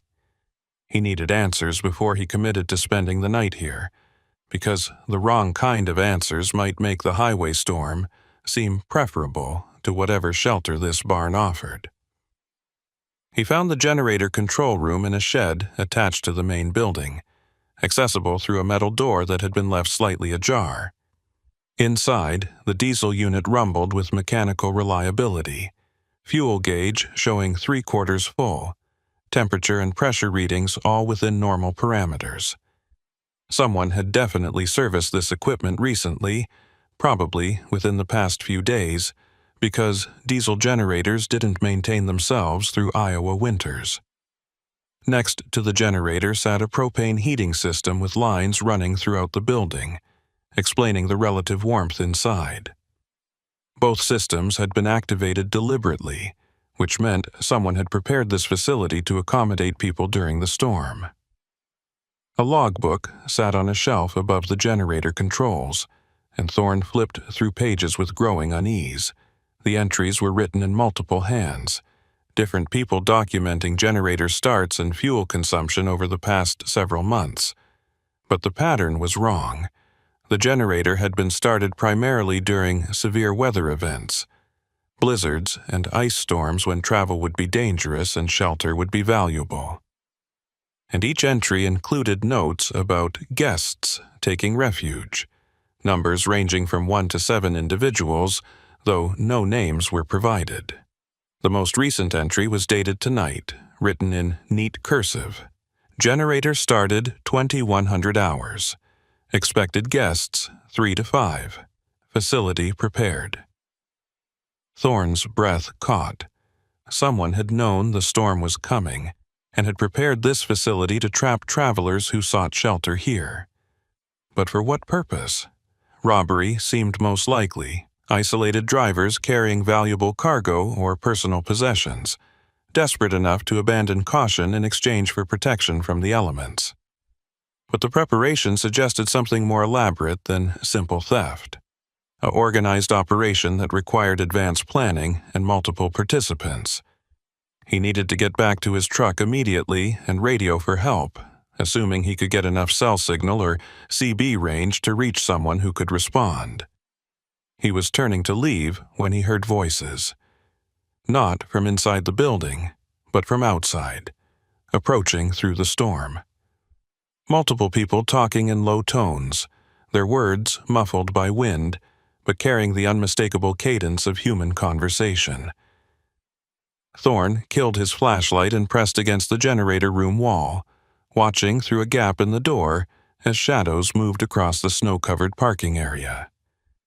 3 figures, maybe 4, bundled in winter gear and carrying what looked like tools or equipment. They moved toward the barn's main entrance with the confidence of people who knew exactly where they were going. The voices grew clearer as they entered the building. Male voices primarily, with at least one female, discussing something about timing and the schedule and making sure everything's ready before they arrive. Thorne's mind raced through scenarios. These people clearly operated this facility as some kind of trap for stranded travelers. But what happened to the travelers after they took shelter? Were they robbed and released, or was this something darker? The logbook mentioned guests without explaining what became of them, and the care taken to maintain the generator and heating suggested operation that had been running for months or possibly years. He couldn't get back to his truck without crossing open ground that the newcomers would see, and hiding in the generator room only delayed the inevitable confrontation. His only option was to move deeper into the barn and find another exit, hoping the building had multiple access points designed for livestock movement. Thorne slipped out of the generator room and worked his way through the maze of pens, using the metallic ringing of swinging gates to mask the sound of his own movement. Behind him, the voices grew louder as the newcomers spread through the facility, clearly searching for something, or preparing the space for whatever came next. In a corner of the livestock holding area, Thorne found stairs leading down to a lower level he hadn't known existed.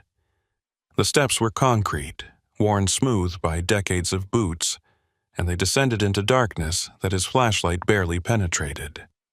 He took the stairs carefully, knowing that a fall down here would leave him injured and helpless, and emerged into a basement space that ran the length of the building. This area would have been used for storage and equipment maintenance, with concrete walls holding back earth and wooden support beams rising to the ceiling above. But the air down here smelled wrong, carrying a chemical taint that reminded Thorne of exhaust fumes. That's when he realized the danger he was in wasn't just from the people above. The propane heating system and diesel generator both produced carbon monoxide, and if the ventilation system wasn't working properly, deadly gas could be accumulating in this enclosed basement space. Already he felt lightheaded, though whether from actual CO exposure or just panic and exertion he couldn't determine.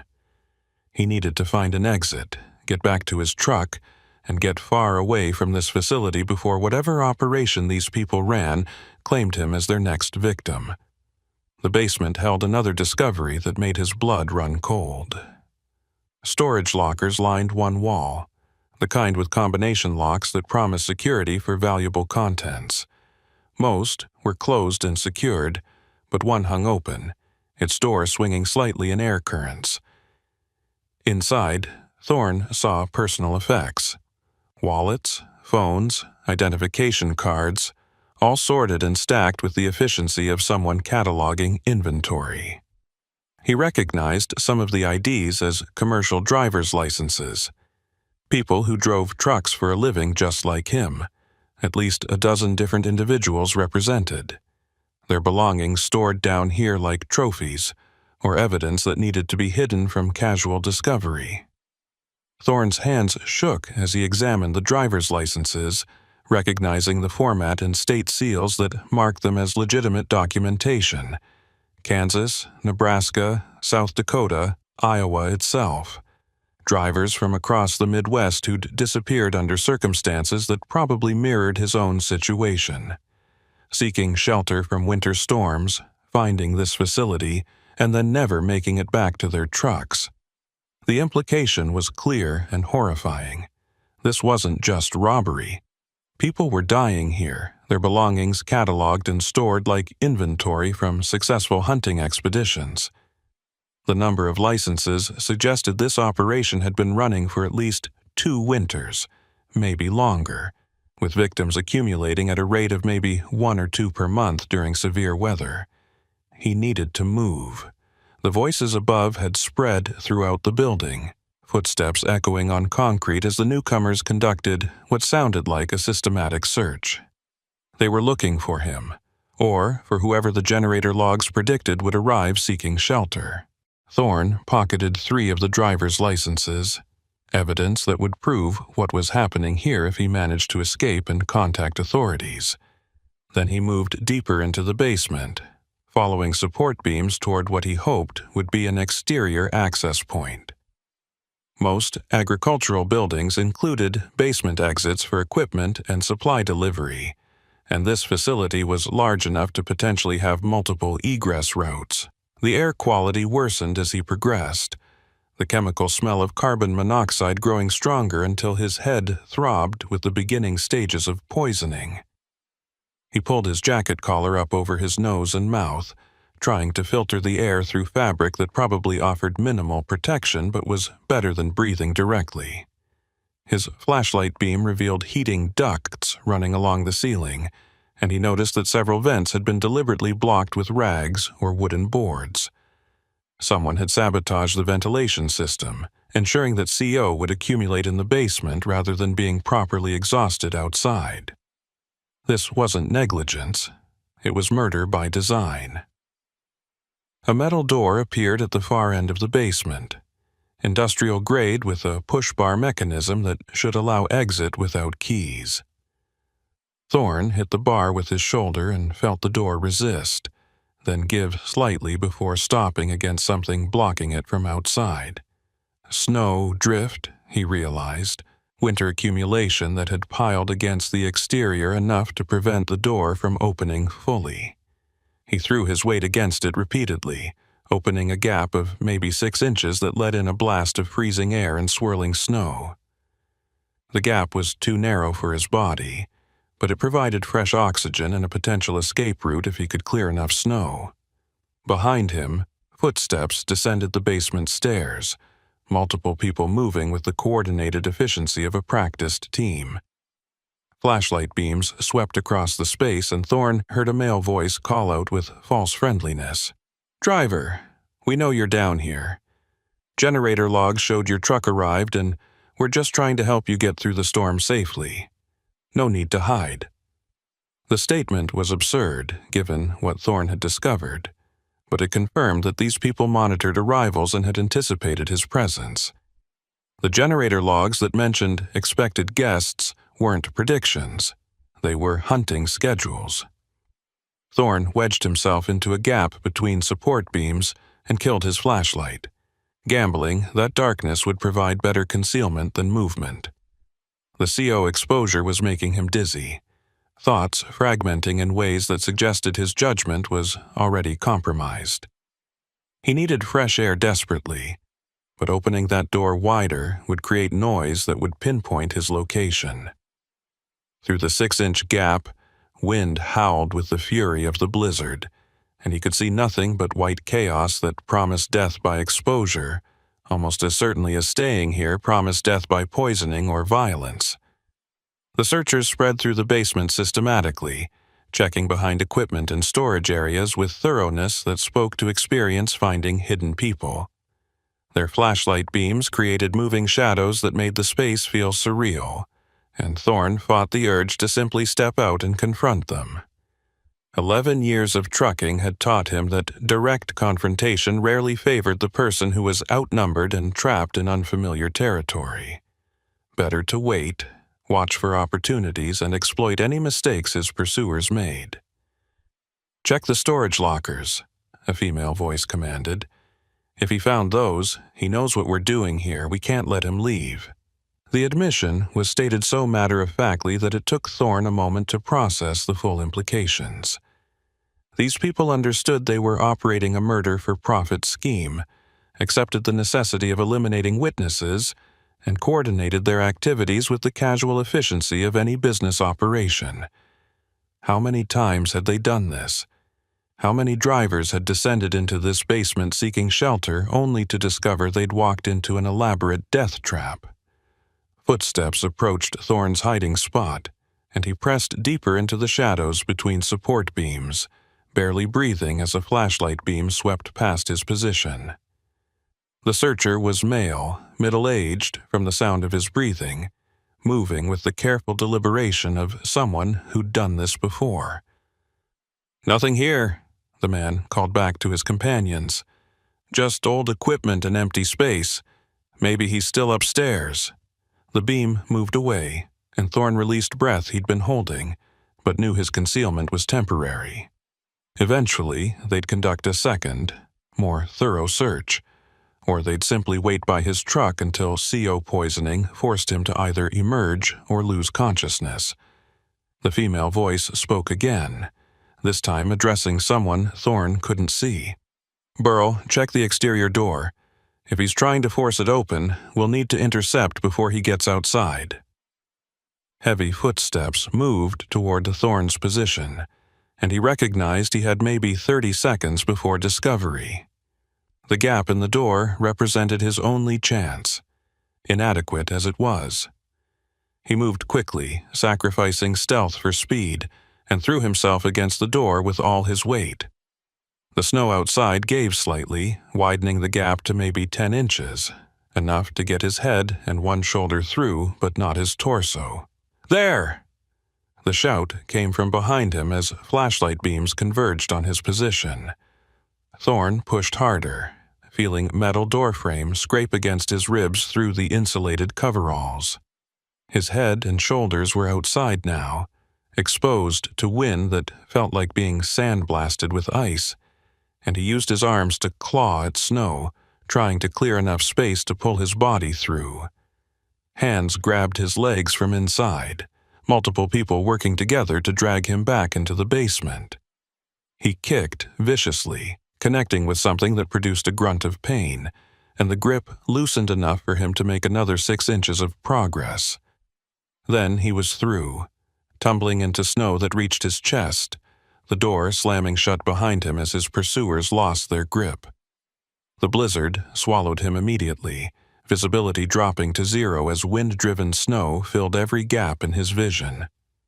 Thorne had no idea which direction led back to his truck or to safety. The barn was a dark mass to his left, barely visible through the storm, but everything else was featureless white chaos.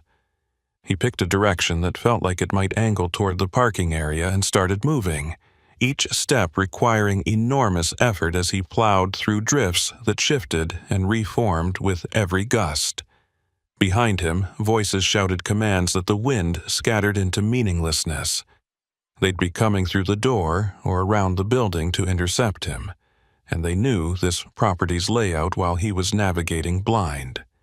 His only advantage was the storm itself, weather so severe that even his pursuers would struggle to maintain visual contact. He focused on moving steadily rather than quickly, knowing that exhaustion and cold would kill him as efficiently as any human threat if he panicked and burned through his energy reserves. Something solid loomed ahead, and Thorne recognized the angular shape of his Peterbilt's trailer, the familiar outline of the dry van he'd been hauling since Sioux City. Relief flooded through him with enough intensity to make his knees weak. He worked his way along the trailer's length toward the cab, using the vehicle as a guide through the disorienting storm. The driver's door was still unlocked, exactly as he'd left it, and he hauled himself into the seat with muscles that screamed protest. Inside, the cab was cold but offered shelter from the wind, and Thorne immediately fired the engine, needing heat and light and the psychological comfort of familiar surroundings. The dashboard illuminated with its usual display of gauges and warning lights, everything reading normal, and Thorne felt some of the panic recede. He was back in his element, surrounded by controls he understood and systems he could trust. The CB radio crackled with static, and he grabbed the mic with hands that still trembled from adrenaline and CO exposure. "Mayday! Mayday! Any station monitoring. Commercial driver at Callahan Livestock Auction off US 20 exit 174. Multiple hostiles on site, evidence of previous murders. Requesting immediate law enforcement response." Static answered, the storm apparently blocking transmission range, and Thorne tried Channel 9, the emergency frequency. Same result, just white noise and the occasional fragment of voices too distant and distorted to understand. His cell phone showed no signal, which wasn't surprising given the rural location and weather conditions. He was still effectively isolated, trapped at a facility where people clearly intended to harm him, with no way to summon help until the storm cleared enough to restore communication. The smart move would be to drive away immediately, abandon the livestock feed and get back to US 20, where other traffic might provide safety through witnesses. He put the Peterbilt in gear and eased forward, following his own tracks through the snow back toward what he hoped was the exit road. The headlights revealed nothing useful, just swirling white that made depth perception impossible and direction uncertain.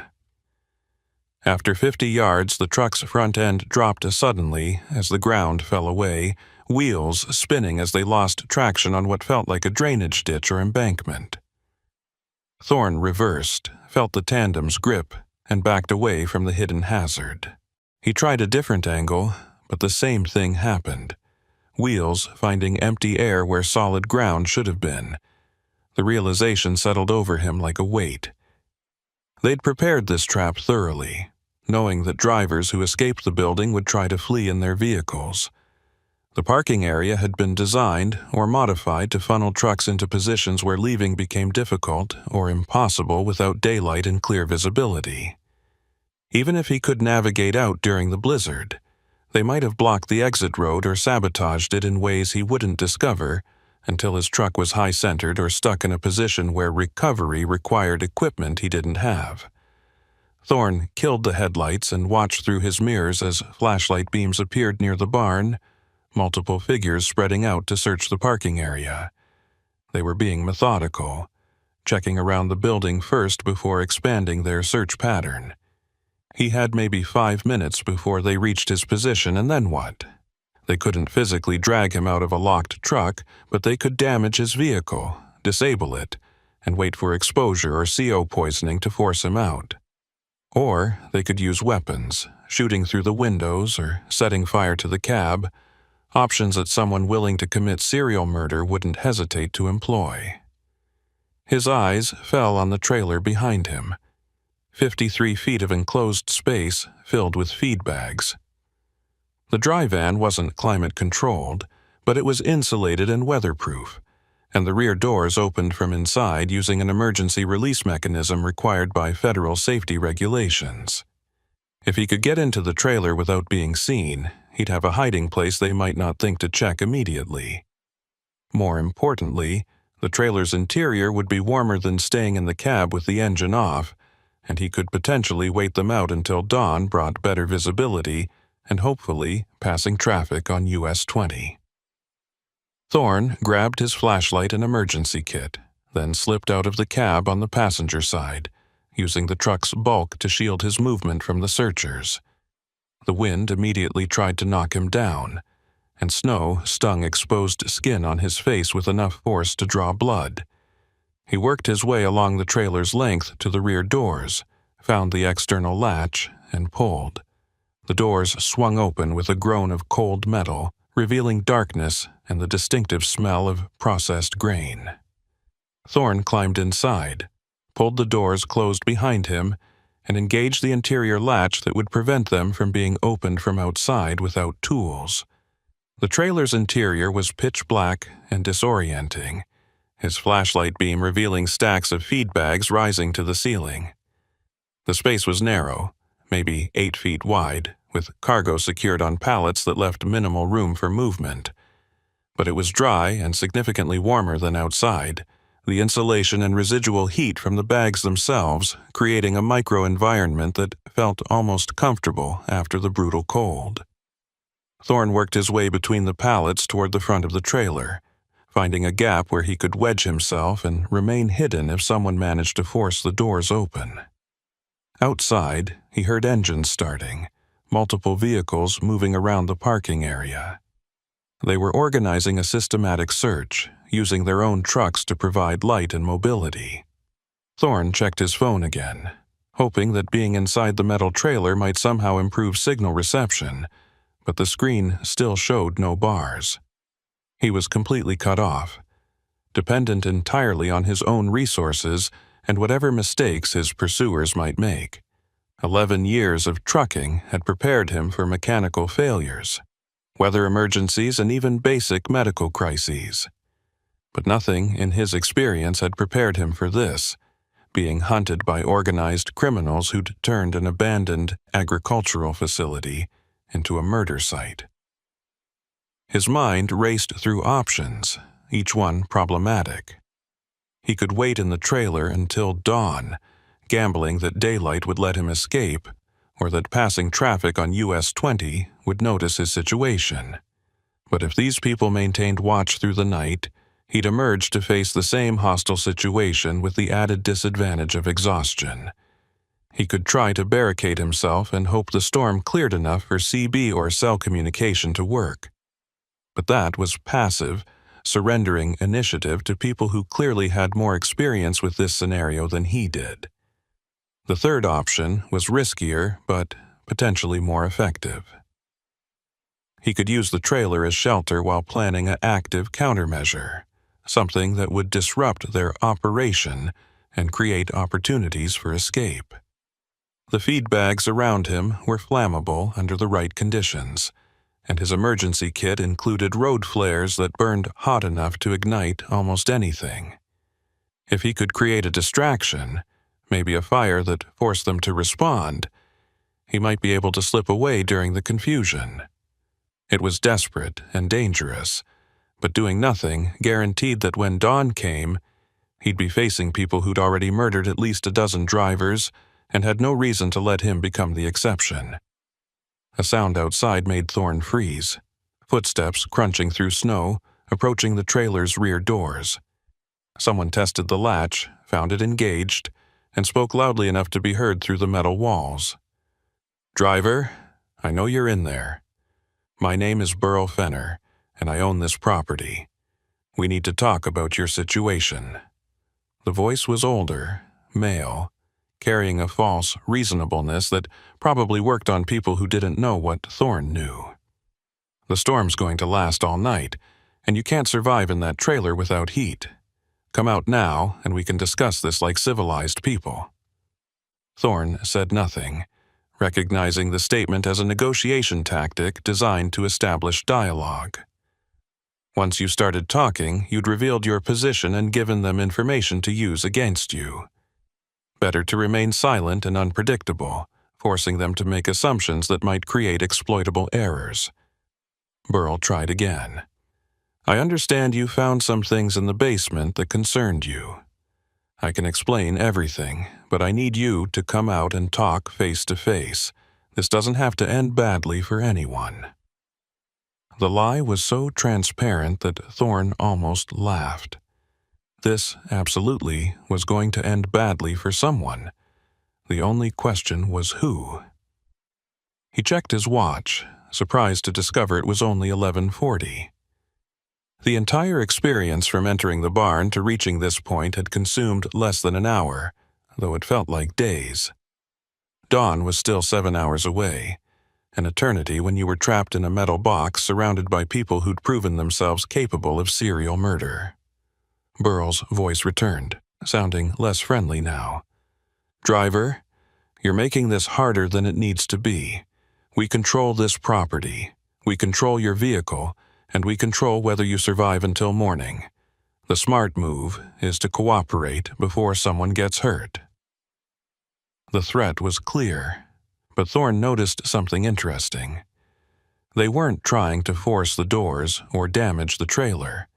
That suggested either they lacked tools for the job, or they were concerned about damaging cargo that might have value.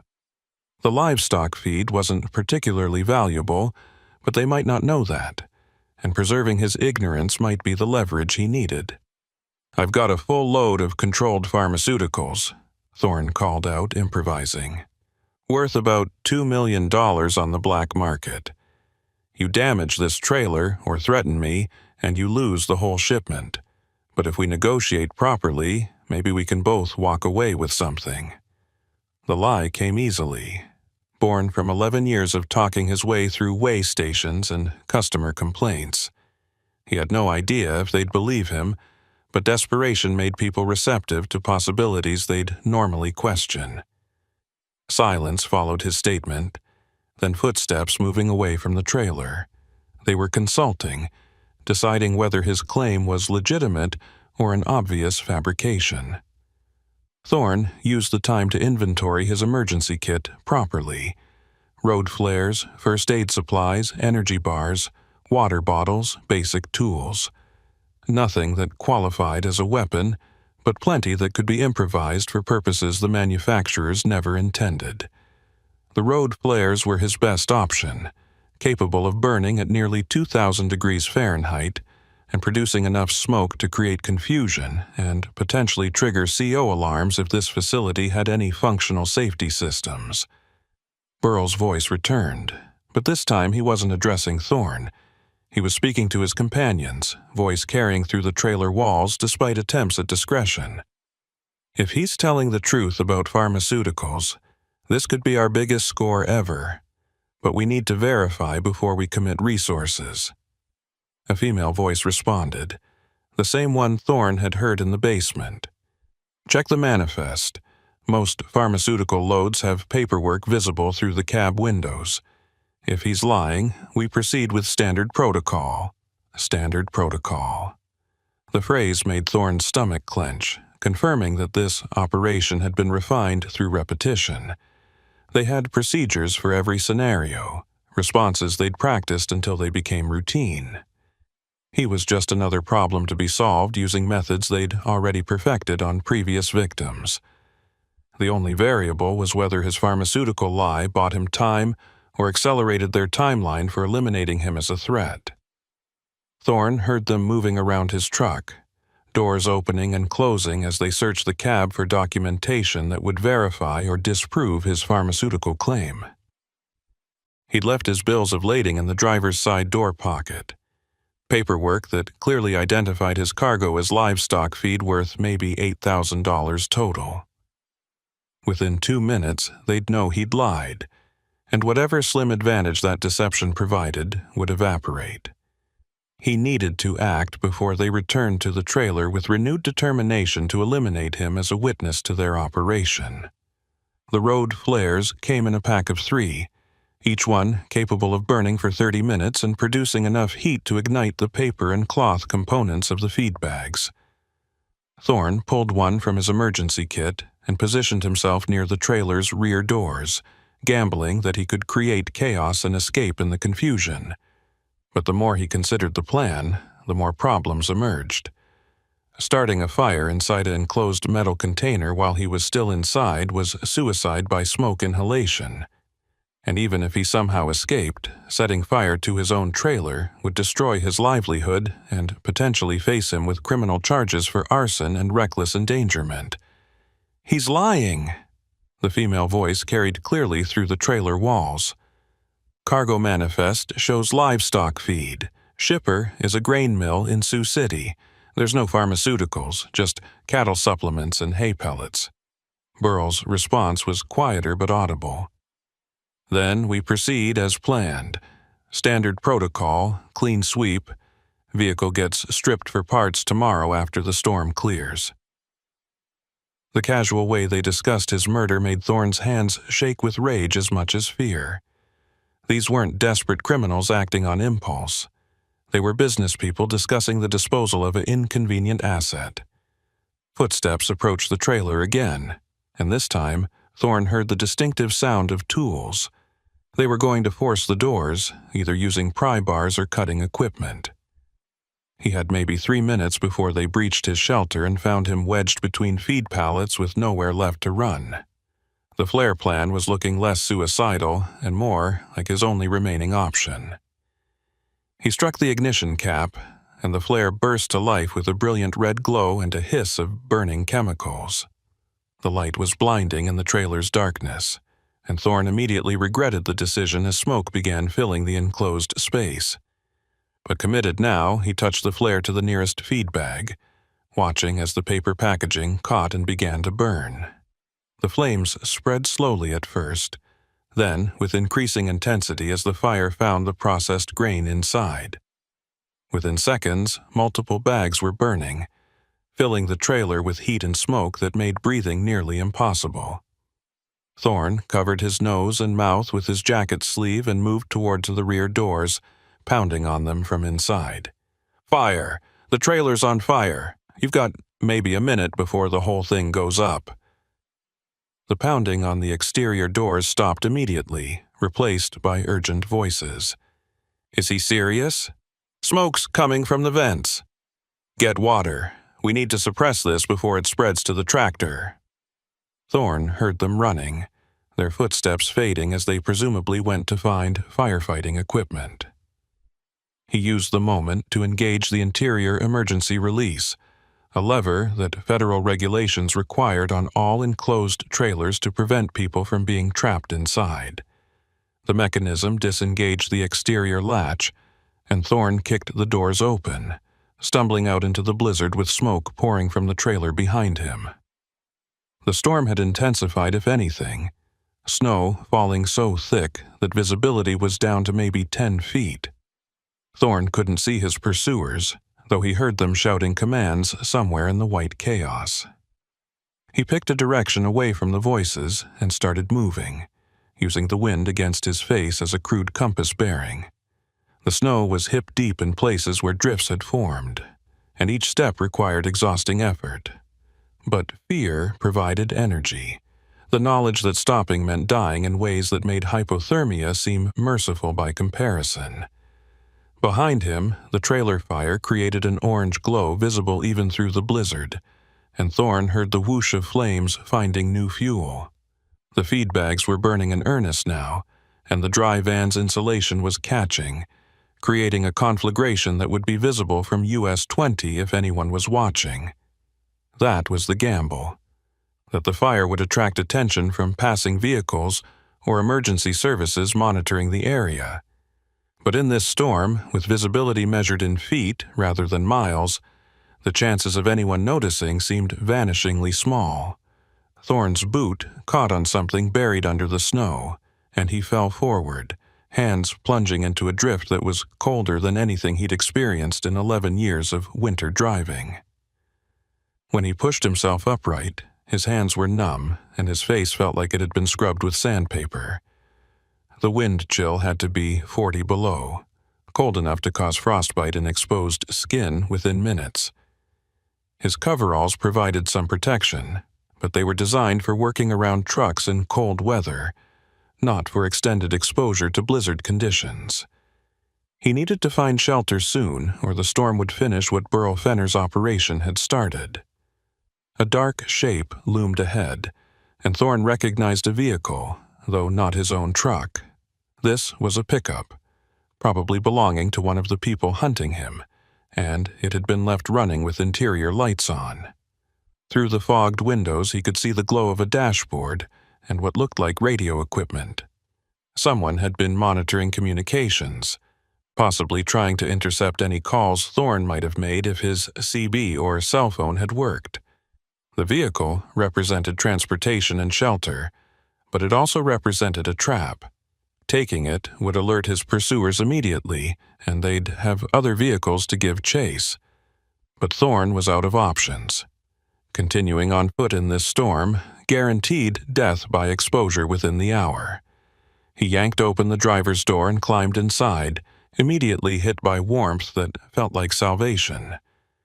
The keys were in the ignition, and the fuel gauge showed 3/4 full. The radio equipment mounted on the dashboard was sophisticated, police scanner quality, capable of monitoring multiple frequencies simultaneously. He scanned through the channels and heard what he'd feared. They were coordinating on a private frequency using handheld radios to organize the search. Subject escaped from trailer fire, last seen heading northwest toward the tree line. That was Burl's voice, calm and professional. "Leona, take the west perimeter. I'll cover north. He's on foot in a blizzard, so effective search radius is maybe a 1/4 mile. We find him in the next 30 minutes or nature does the work for us." Another voice responded, female, the one Thorne had heard earlier. "Copy that. What about the fire?" Burl's answer was pragmatic. "Let it burn. We'll report it as storm-related damage tomorrow. Right now, the priority is containment." Containment. They were talking about him like he was a chemical spill or hazardous waste that needed to be cleaned up before anyone noticed. Thorne put the pickup in gear and eased forward, testing the vehicle's response to snow conditions. The truck had 4-wheel drive and good tires, probably winterized specifically for operating in these conditions. It handled the drifts competently, and Thorne felt a surge of hope. If he could find the exit road and make it back to US 20, he'd have a chance of flagging down another truck or reaching a location with working communication. The problem was navigation. The storm had disoriented him completely, and the property's layout was unknown territory. He could be driving deeper into the facility or toward the exit road. No way to know without landmarks that were invisible through the blizzard. His only reference was the burning trailer, the orange glow that marked where he'd started. He kept that light behind him and drove in what felt like a straight line, hoping geometry would eventually lead him to a property boundary or road. The radio crackled with Burl's voice. "Who's got the west pickup? Someone respond." Silence followed, then, "Vehicle's gone. Subject took the west pickup in his mobile. All units converge on the exit road. We can't let him reach the highway." Thorne's advantage had been discovered faster than he'd hoped, but at least now he knew he was heading in the right direction. If they were moving to block the exit road, that meant he was moving toward it. Headlights appeared in his mirrors, 2 sets, both closing fast. They knew this property intimately and could drive aggressively while Thorne was forced to navigate cautiously through terrain he couldn't see. The chase would be measured in seconds, not minutes. He pressed the accelerator harder, feeling the truck's tires break traction and slip before the 4-wheel drive system compensated. The exit road had to be close, just beyond the next drift or around the next building. But close was relative in a blizzard where distance became meaningless and every landmark looked identical. A fence appeared in his headlights, wooden posts and barbed wire marking a property boundary. Thorne turned parallel to it, using the fence as a guide toward what had to be the entrance. Behind him, the pursuing vehicles were close enough now that their headlights cut through the falling snow with harsh intensity. One of them attempted to pull alongside, probably planning to force him off the road or box him against the fence.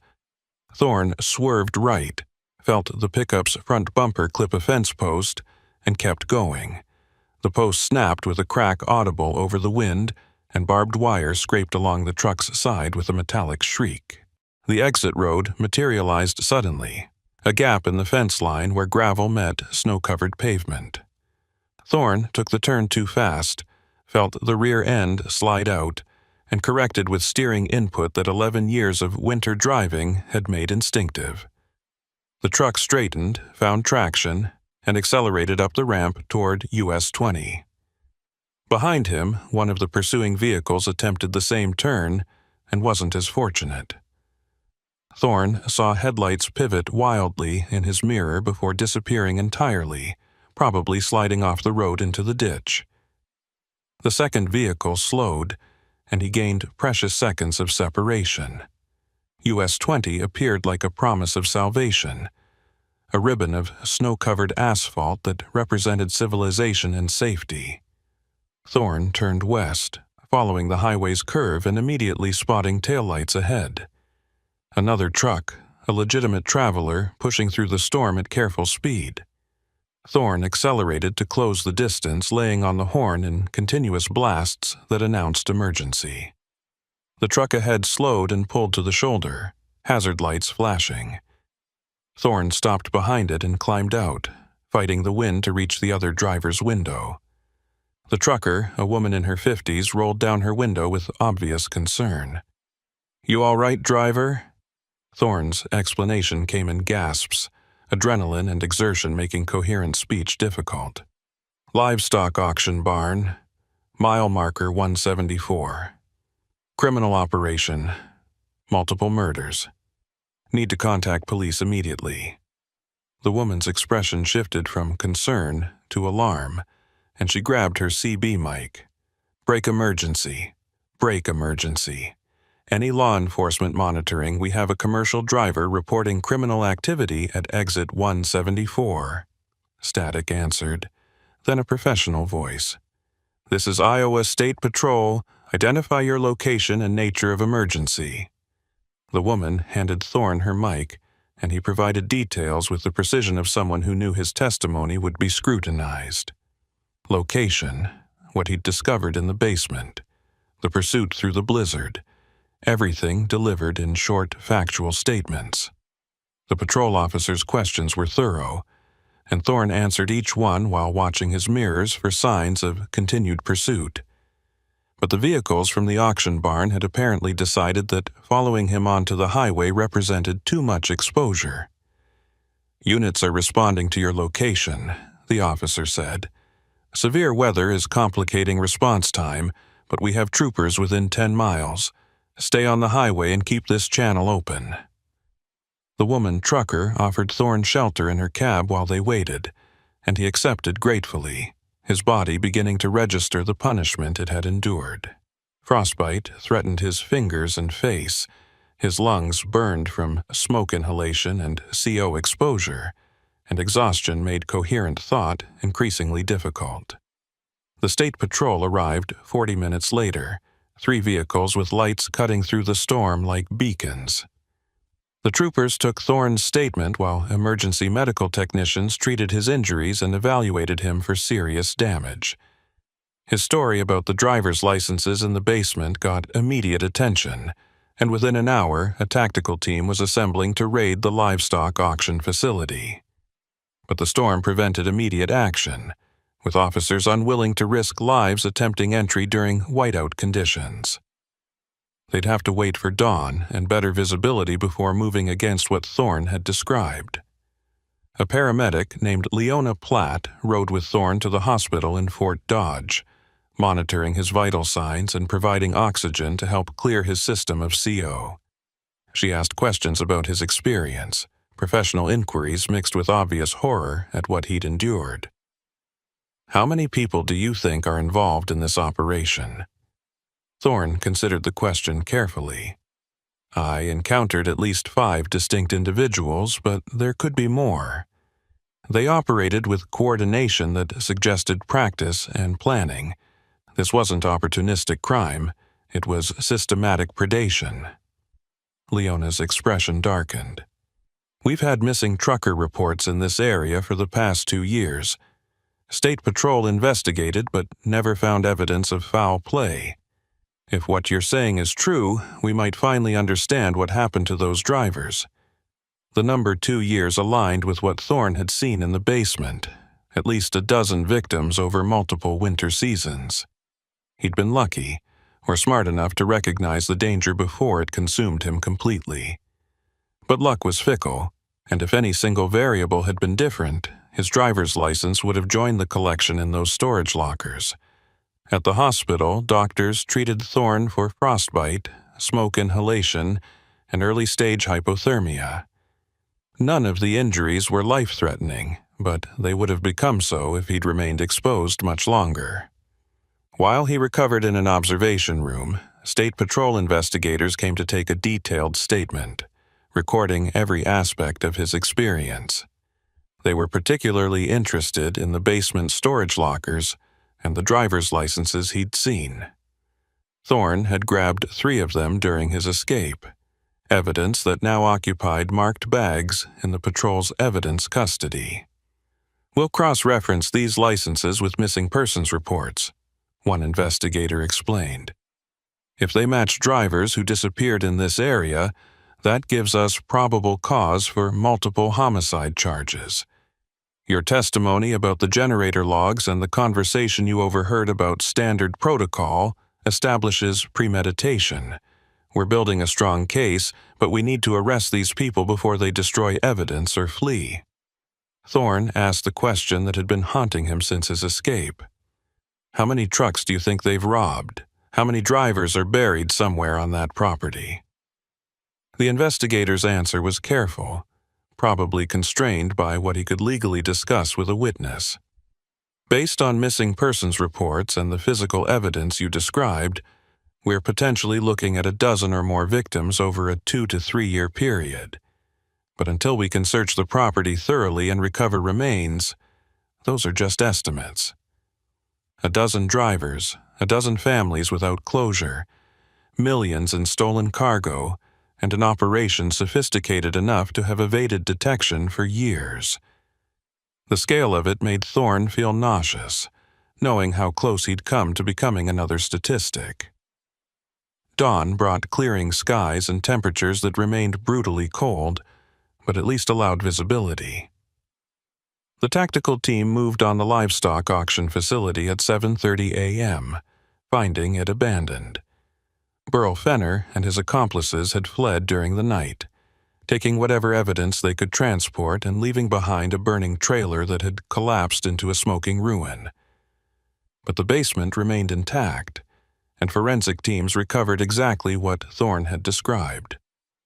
Storage lockers filled with personal effects from missing drivers, a ventilation system deliberately sabotaged to accumulate CO, and most damning, generator logs documenting guests who arrived during storms and never left. The property search expanded to surrounding farmland, and within 3 days investigators had located a section of woods where ground-penetrating radar suggested multiple burial sites.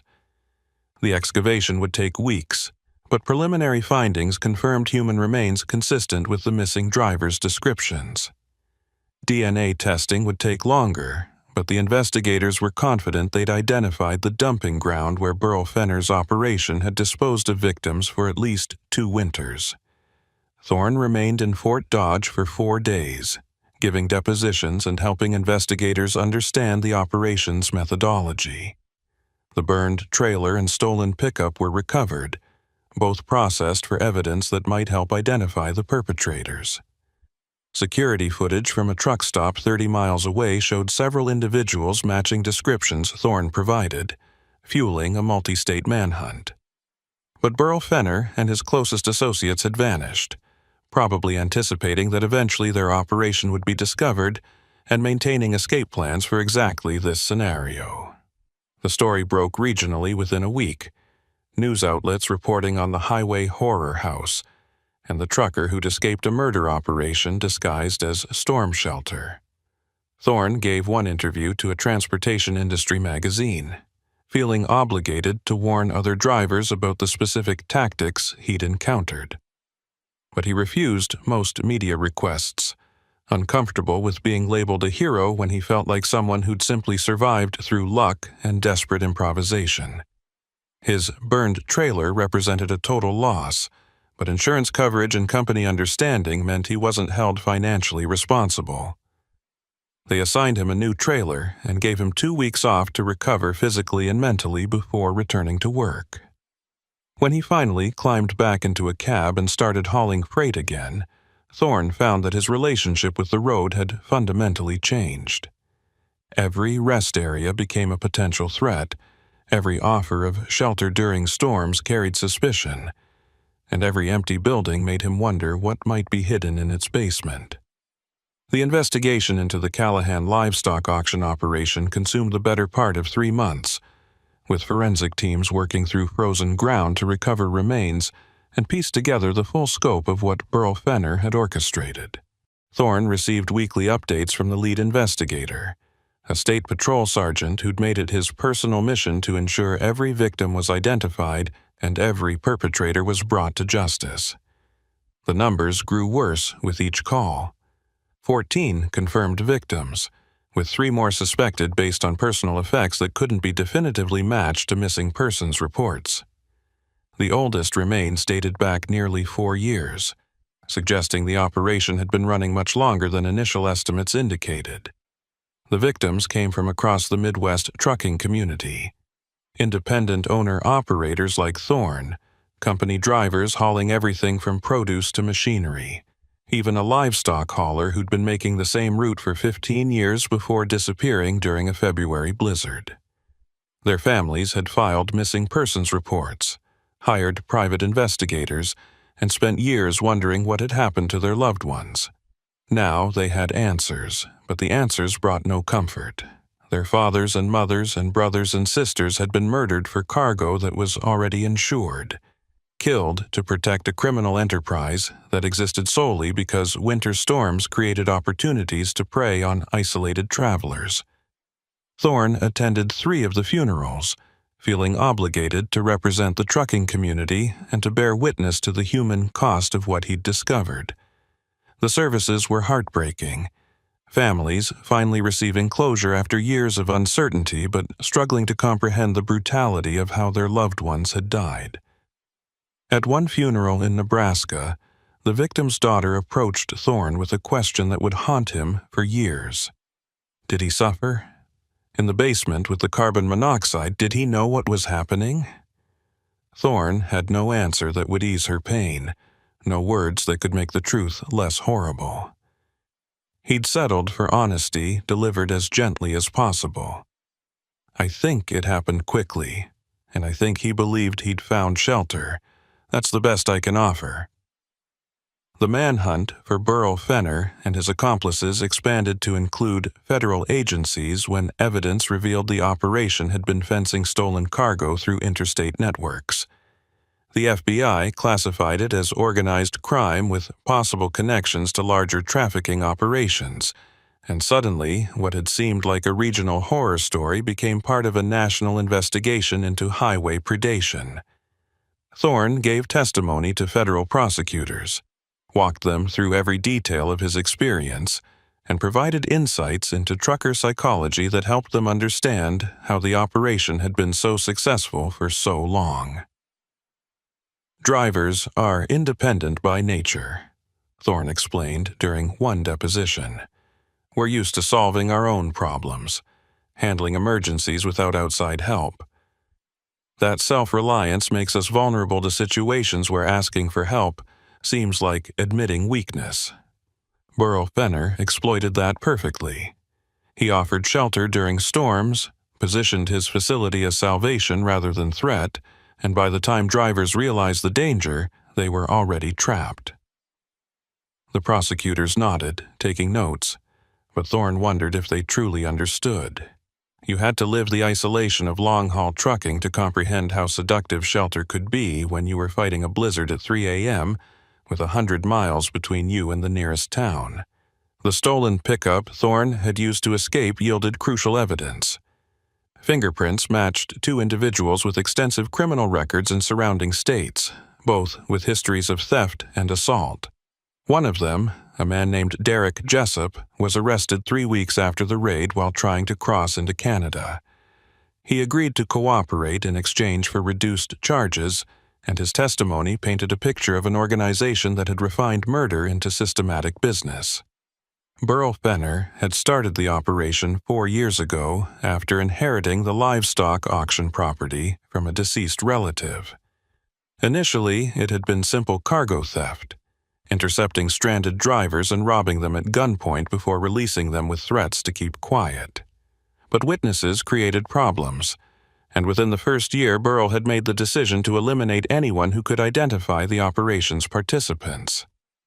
The basement CO system had been his innovation, a way to kill drivers that looked like accident or exposure rather than murder. The bodies were buried in the woods using equipment already on the property for agricultural purposes, and the personal effects were cataloged in case they had value or needed to be disposed of carefully. It was efficient, calculated, and utterly devoid of the chaos that characterized most violent crime. Burrell had brought a business mindset to serial murder, optimizing every step of the process to minimize risk and maximize profit. Derek's cooperation led to 3 more arrests, but Burrell Fenner himself remained at large. The FBI believed he'd fled to Mexico or possibly further south, using connections established through the cargo fencing operation. They'd frozen his financial assets, distributed wanted posters across North America, and assigned dedicated agents to the manhunt. But months passed without significant leads, and gradually the investigation shifted from active pursuit to monitoring and waiting for Burrell to make a mistake. Thorne received periodic updates, each one confirming that the primary architect of the operation was still free and potentially capable of setting up similar operations elsewhere. The psychological impact on Thorne manifested in ways he hadn't anticipated. The first few weeks after returning to work, he'd been hypervigilant, checking and rechecking every rest area and truck stop, avoiding any facility that felt isolated or poorly maintained. But hypervigilance was exhausting, and gradually it faded into a different kind of awareness. He found himself unable to trust shelter during storms, preferring to risk weather exposure rather than enter buildings he couldn't fully evaluate. His CB radio conversations with other drivers took on a warning quality, sharing information about suspicious locations and encouraging colleagues to report anything unusual to authorities rather than handling it independently. Other truckers started reaching out to Thorne directly, treating him as an expert on highway predation despite his protests that he'd simply been lucky enough to escape. They asked questions about warning signs, tactics for evaluating whether a facility was safe, and what to do if they found themselves in situations similar to what he'd experienced. Thorne answered as best he could, but the truth was that no set of guidelines could account for every scenario. The criminals who preyed on truckers were adaptive, learning from each failure and adjusting their methods. What worked against Burrell Fenner's operation might be useless against a different group using different tactics in a different region. 6 months after the incident, Thorne was hauling machinery parts through South Dakota when his CB radio crackled with a transmission that made his blood run cold. The voice was male, older, carrying a false reasonableness that triggered immediate recognition. "Attention, westbound commercial traffic. Storm conditions deteriorating rapidly. Drivers should seek shelter at nearest available facility. Emergency warming centers have been established at multiple locations." The phrasing was too similar to what he'd encountered at the Callahan auction, the same psychological approach of offering salvation while creating urgency. Thorne grabbed his cell phone and called the state patrol dispatch number he'd programmed after his Iowa experience. "This is Thorne Galloway, the driver from the Iowa livestock auction case. I'm on I-90 in South Dakota, mile marker 237, and I just heard a CB transmission that matches the tactics from that operation. Someone's directing drivers to emergency warming centers that may not be legitimate." The dispatcher took his information seriously, probably recognizing his name from the extensive media coverage. "Can you repeat the exact wording of the transmission?" Thorne did, noting the channel and approximate timestamp. "We'll investigate immediately," the dispatcher promised. "In the meantime, do not deviate from the interstate for any reason. If you need shelter, continue to the next commercial truck stop and wait there." Thorne agreed and spent the next hour monitoring CB traffic, listening for any repeat of the suspicious transmission. It never came again, But 3 other drivers reported hearing similar messages on different channels, all directing traffic toward what they described as suspicious-sounding facilities. The State Patrol launched investigations at each location, finding 2 that were legitimate emergency services, but 1 that matched the profile of Burl Fenner's operation. An abandoned grain elevator that had been modified with heating equipment and generator power, positioned to intercept drivers seeking shelter during the worsening storm. The facility was raided before anyone fell into the trap, and investigators found equipment and preparations that mirrored what Thorne had discovered in Iowa. But the people operating it had fled before law enforcement arrived, abandoning the site so quickly they'd left personal belongings and documentation behind. The FBI analyzed everything recovered and confirmed what Thorne had feared. This wasn't a copycat operation. It was the same organization, Burl Fenner's group, that had relocated and was attempting to continue their predatory business using refined tactics learned from their failure in Iowa. The discovery triggered a multi-state task force dedicated to identifying and shutting down similar operations before they could claim victims. Thorne was invited to participate as a consultant, providing insights into trucker behavior and psychology that helped law enforcement understand how to detect these facilities. He agreed reluctantly, knowing that involvement would consume time he needed for actual paying work, but feeling obligated to prevent others from experiencing what he'd survived. The task force meetings were held monthly, bringing together state patrol representatives, FBI agents, trucking industry advocates, and survivors like Thorne who could speak to the victim's perspective. The work was simultaneously frustrating and enlightening. Frustrating because they were always reactive, responding to reports of suspicious facilities rather than preventing them from being established. Enlightening because the scope of the problem was far larger than anyone had initially realized. Highway predation wasn't just Burl Fenner's operation. It was an ecosystem of criminal activity that exploited the trucking industry's isolation and independence. Some operations were opportunistic, robbing drivers who stopped at poorly chosen locations. Others were systematic, creating elaborate traps that mimicked legitimate services. A few were even more sinister, involving human trafficking or using truckers as unwitting couriers for contraband. Thorne's role in the task force evolved from consultant to advocate, representing the trucking community's perspective in discussions about policy and enforcement. He pushed for better communication systems that would allow drivers to report suspicious facilities in real time without compromising their safety. He advocated for mandatory safety inspections of any facility that advertised services to commercial drivers. And he worked with trucking companies to develop training programs that would help new drivers recognize predatory tactics before they became victims. The work was meaningful but emotionally draining, requiring him to revisit his trauma repeatedly while hearing similar stories from other survivors.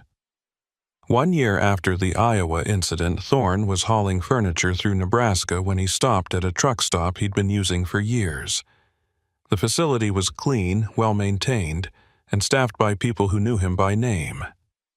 While fueling, another driver approached him, a younger man maybe 6 months out of CDL school. "Are you Thorne Galloway, the guy from Iowa?" Thorne confirmed his identity warily, never quite comfortable with the recognition his experience had brought. The younger driver extended his hand. "I want to thank you. I was hauling through Iowa last month during a storm, and I saw a facility advertising emergency shelter. Something about it felt wrong, and I remembered your story about checking for generator logs and looking for signs of preparation. I didn't stop, just pushed through to the next town. Found out later the place I'd almost stopped at was being investigated for suspicious activity." The gratitude was genuine, and Thorne felt a complicated mixture of pride and sorrow. Pride that his experience had protected someone else. Sorrow that such warnings were necessary in an industry that should have been regulated well enough to prevent predatory operations. "You trusted your instincts," Thorne said. "That's the most important survival skill any driver can develop. If something feels wrong, it probably is, and it's always better to risk weather exposure than to trust the wrong shelter." They talked for another 20 minutes, Thorne sharing practical advice that couldn't be found in any training manual: where to position your truck if you absolutely had to stop at an unknown facility, how to use CB radio to verify that other drivers had used a location successfully, what personal items to keep within reach in case you needed to abandon your vehicle quickly. The younger driver absorbed everything with the intensity of someone who understood how close he'd come to disaster. Before leaving, he asked a question that Thorne had been asked dozens of times by now. "Do you think they'll ever catch Burl Fenner?" Thorne's answer was honest and unsatisfying. "Eventually, maybe. But catching him doesn't solve the larger problem. There are other people running similar operations. Some we know about, and more we haven't discovered yet. The best we can do is stay alert, look out for each other, and report anything suspicious before someone else becomes a victim." That night, alone in his sleeper berth with the truck stop's lights creating patterns on the ceiling, Thorne allowed himself to consider something he usually avoided. What if he'd made different choices that night in Iowa? What if he'd decided to wait out the storm on the highway instead of seeking shelter? What if he'd entered the barn through a different door, or explored different sections, or failed to notice the driver's licenses in the basement? Any single variable changed, and he would have ended up in a forest grave with 13 other drivers, his family left wondering what had happened for years before getting answers that brought no peace. The thought experiments were pointless but irresistible, his mind trying to process trauma by examining alternative timelines. Sometimes he wondered if survival had been skill or just random luck, whether the decisions he'd made were genuinely smart or just happened to be the right choices in that specific scenario. A therapist he'd seen briefly had called it survivor's guilt, the irrational feeling that he didn't deserve to have escaped when so many others hadn't. Thorne had stopped going to therapy after a few sessions, uncomfortable with the emotional excavation it required, but the guilt remained a constant presence. 2 years after Iowa, the task force held a memorial service for the 14 confirmed victims of Burl Fenner's operation. The event was held in Des Moines, a central location accessible to families from across the Midwest. Thorne attended, along with representatives from trucking companies, law enforcement agencies, and transportation industry organizations. The service was dignified and painful, each victim's name read aloud while family members placed photographs on a memorial board. Thorne recognized faces from the driver's licenses he'd seen in the basement, now connected to stories about people who'd had families and dreams and futures that had been stolen for cargo worth less than most people's annual salary. After the service, several families approached Thorne to thank him for bringing their loved ones' killers to justice, though the phrase rang hollow given that Burl Fenner remained free. One widow, a woman in her 70s whose husband had been hauling cattle feed for 40 years before disappearing, gripped Thorne's hand with surprising strength. He always said trucking was the safest job he'd ever had because he controlled his own destiny. Turns out, destiny wasn't his to control after all. The statement encapsulated something Thorne had been struggling to articulate. The illusion of control that made trucking attractive was exactly what made drivers vulnerable to predatory operations that understood how to exploit that independence. The memorial service marked a turning point in how Thorne thought about his experience. It wasn't just a personal trauma or even a criminal investigation. It was a symptom of systemic vulnerabilities in an industry that moved trillions of dollars of goods annually, but often treated drivers as expendable resources. The fact that Burl Fenner's operation had lasted 4 years before being discovered spoke to failures at multiple levels. Law enforcement that didn't coordinate across jurisdictions, trucking companies that didn't adequately protect their drivers, communication systems that left people isolated during emergencies, and a cultural emphasis on independence that discouraged asking for help. Thorne began speaking at trucking industry conferences, using his platform to advocate for structural changes that would make operations like Burl Fenner's more difficult to establish. He pushed for mandatory GPS tracking that would alert companies when drivers deviated from planned routes for extended periods. He advocated for vetted networks of emergency shelters that drivers could trust during storms. He worked with technology companies to develop apps that would allow drivers to rate and review facilities in real time, creating crowdsourced safety information that could warn others about suspicious locations. Some of his proposals were implemented, others faced resistance from companies concerned about costs or drivers worried about privacy implications of increased monitoring. But slowly, incrementally, the industry began taking highway predation seriously as a safety issue rather than just a criminal justice problem. Training programs started including segments on recognizing predatory tactics. CB radio protocols were established for reporting suspicious facilities, and truck stops began installing panic buttons and emergency communication systems designed to help drivers summon help when they couldn't use standard phones or radios.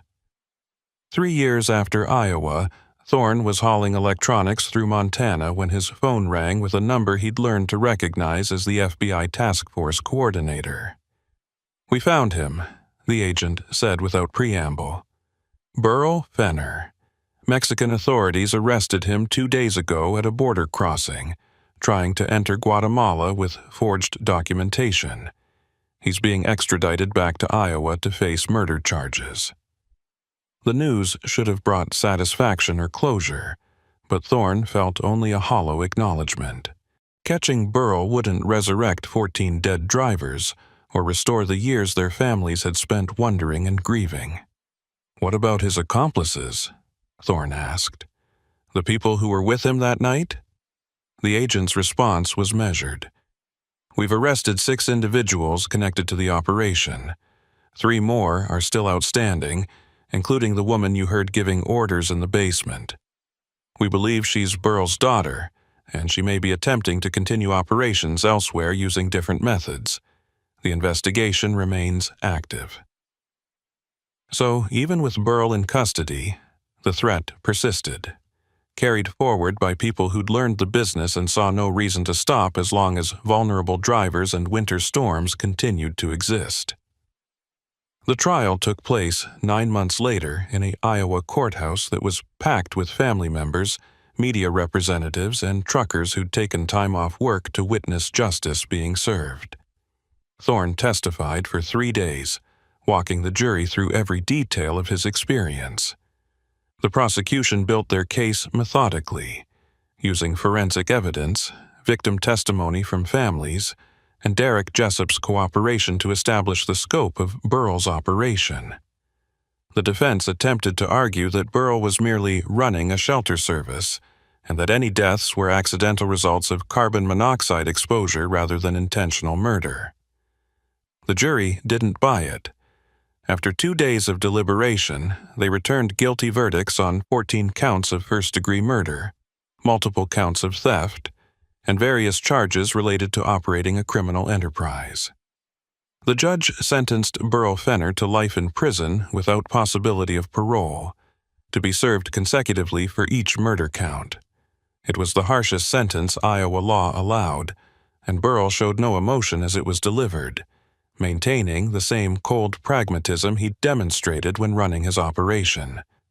Outside the courthouse, Thorne spoke briefly to assembled media, keeping his statement focused on the victims rather than the perpetrator. 14 people died because they trusted that shelter during a storm would be safe. They were fathers and mothers, brothers and sisters, experienced professionals who'd been driving for decades. They deserved to be remembered for their lives, not just their deaths, and their families deserved to know that their loved ones didn't die forgotten. He refused to answer questions about Burl Fenner, unwilling to give the man any more attention than he'd already received. But that night, alone in a motel room near the courthouse, Thorne allowed himself to feel something he'd been suppressing throughout the trial. Not satisfaction at the guilty verdict, but rage at the casual cruelty Burrell had displayed during testimony.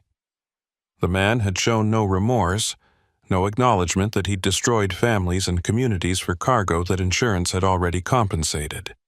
He'd testified about the operation like he was describing any business venture, discussing victims as assets and murders as risk mitigation. The dehumanization was complete and absolute, and it left Thorne wondering how many other people in the world operated with that same absence of empathy. 4 years after Iowa, Thorne was still driving, still hauling loads across the Midwest, still monitoring CB radio for suspicious transmissions that might indicate new predatory operations. The burns he'd suffered from the trailer fire had healed, the frostbite damage to his fingers had mostly resolved, and the psychological trauma had settled into something manageable, if never fully overcome. He'd learned to live with constant vigilance, accepting it as the price of staying safe in an industry where threats could materialize from any storm or isolated facility. The younger drivers who approached him at truck stops asked different questions now than they had in the immediate aftermath of Iowa. Instead of wanting to hear the story of his escape, they asked practical questions about risk assessment and decision-making. How do you evaluate whether a facility is safe? What signs indicate a location should be avoided? When is it better to risk weather exposure rather than trust uncertain shelter? Thorne answered each question thoroughly, treating it as an opportunity to pass along survival knowledge that might prevent future tragedies. He'd also started documenting his experiences in a series of articles for trucking industry publications, writing detailed analyses of predatory tactics, and providing concrete recommendations for both drivers and companies. The writing was therapeutic in ways he hadn't expected, forcing him to articulate lessons learned and organize them into frameworks that others could apply. One article about recognizing psychological manipulation tactics during emergencies had been reprinted by multiple safety organizations and incorporated into driver training programs across North America. But despite the advocacy work, the speaking engagements, and the satisfaction of knowing he'd prevented others from falling into similar traps, Thorne couldn't shake the fundamental unease that had settled over his relationship with the road. Every storm felt like a potential threat. Every isolated facility looked like a possible trap. And every CB radio transmission carried the possibility of being the bait that would lure another unsuspecting driver to their death. The industry he'd loved for 11 years before Iowa had become something darker and more complex, an ecosystem where commerce and predation coexisted in ways that were impossible to fully eliminate. 5 years after Iowa, on a frigid December night while hauling through South Dakota, Thorne's CB radio crackled with a transmission that proved his vigilance remained necessary.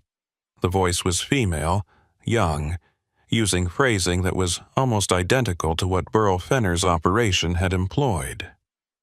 Attention, eastbound traffic. Severe weather ahead. Emergency shelter available at the Morrison Grain Cooperative. Exit 214. Heated facilities and generator power available for stranded drivers.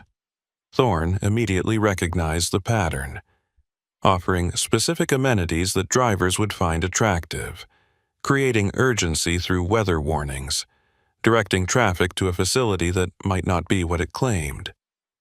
He called the state patrol, provided the information, and monitored CB traffic to see if other drivers took the bait.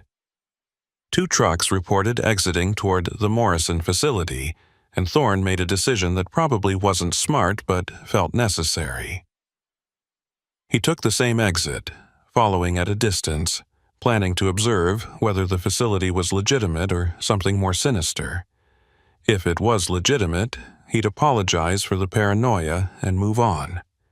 If it wasn't, He'd try to warn the other drivers before they made the same mistakes that had cost 14 people their lives in Iowa. The Morrison Grain Cooperative sat in darkness, except for a single light near what appeared to be the main office.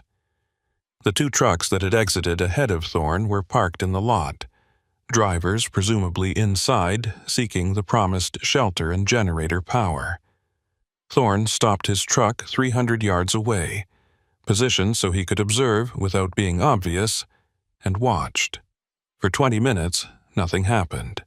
Then a vehicle appeared from behind the grain elevator, a pickup truck moving without headlights, approaching the parked commercial vehicles with deliberate purpose. Thorne grabbed his CB mic and broadcast on the emergency channel. Any drivers at Morrison Grain Cooperative, exit 214. You may be in danger. Multiple vehicles approaching your position. Pattern matches known criminal operation.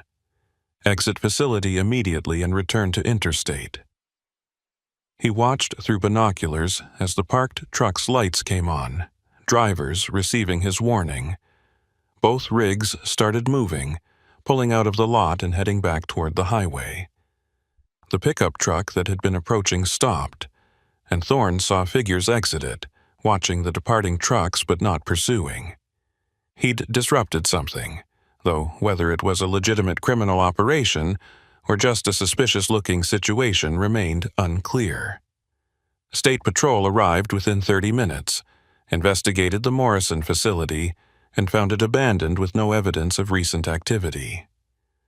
The pickup truck had disappeared before officers arrived, and the people Thorne had seen couldn't be identified or located. The investigation was inconclusive. Another suspicious incident that might have been a threat or might have been innocent circumstances misinterpreted through the lens of trauma and vigilance. But Thorne knew what he'd seen, recognized the pattern too clearly to dismiss it as coincidence.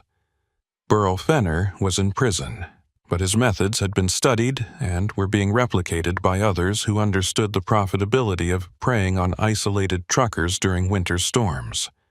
The threat hadn't ended with arrests and convictions. It had evolved, adapted, learned from failures, and continued operating in the spaces where law enforcement presence was thin and driver vulnerability was high.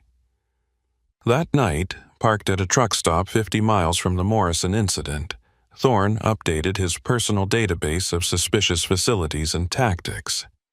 He'd been maintaining this information for 5 years now, sharing it with law enforcement and industry organizations, watching as the list grew longer despite everyone's best efforts. Each entry represented a potential threat, a location or tactic that other drivers needed to know about. The work was endless and sometimes felt futile, like trying to empty an ocean with a bucket, but it was the only response Thorne knew how to make.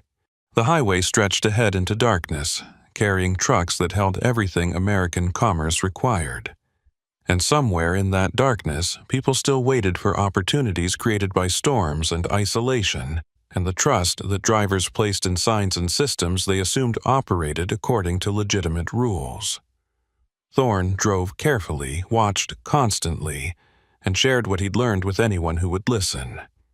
Because the alternative was accepting that drivers would continue dying in the facilities that promised shelter but delivered murder, and acceptance meant complicity. Some nights, when CB radio static sounded almost like voices and storm clouds gathered on distant horizons, Thorne wondered if he'd spend the rest of his career looking over his shoulder, seeing threats in every shadow and danger in every unexpected transmission. The paranoia was exhausting, but it kept him alive, kept him alert to patterns that other drivers might miss until too late. And if that vigilance saved even one person from experiencing what he'd survived in Iowa, the exhaustion was worth it. The road didn't care about stories or trauma, or the lessons learned from survival. It just kept extending forward into darkness, indifferent to both predators and prey. Thorne drove through that darkness with eyes open and communication systems monitoring, knowing that somewhere out there, winter storms would create new opportunities for operations like Burl Fenner's. And when they did, He'd be watching, warning, doing whatever small part he could to make the highway safer for drivers who just wanted to deliver their loads and make it home to their families. The Callahan livestock auction sat abandoned now, its buildings demolished after the investigation concluded and the property seized through criminal asset forfeiture. But the empty space where it had stood remained a memorial to the 14 drivers who'd died there, a reminder that evil could flourish in the most ordinary-seeming places when isolation and opportunity aligned.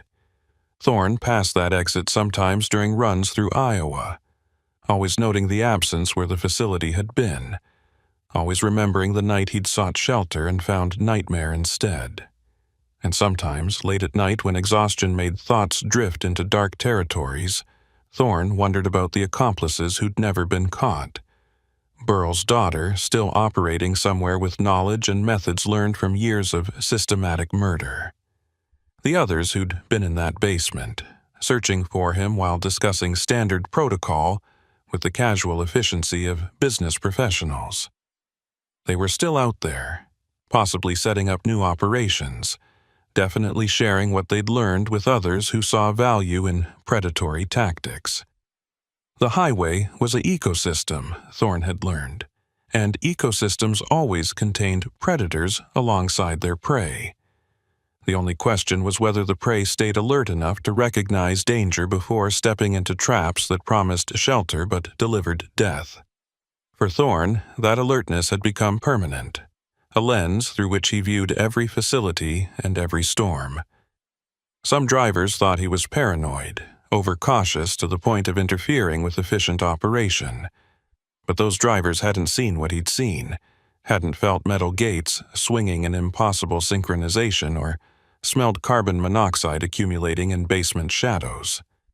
The work continued, the vigilance remained, and somewhere in America's heartland, winter storms kept falling on highways where drivers sought shelter from cold that could kill as surely as any human predator. Thorne drove through those storms with lessons learned and warnings ready, knowing that his survival had purchased an obligation to protect others from threats they might not recognize until escape became impossible. It wasn't the career he'd imagined when he'd first climbed into a truck 11 years ago. But it was the one he had, and he'd learned to carry its weight alongside the cargo that still needed hauling through darkness toward distant destinations.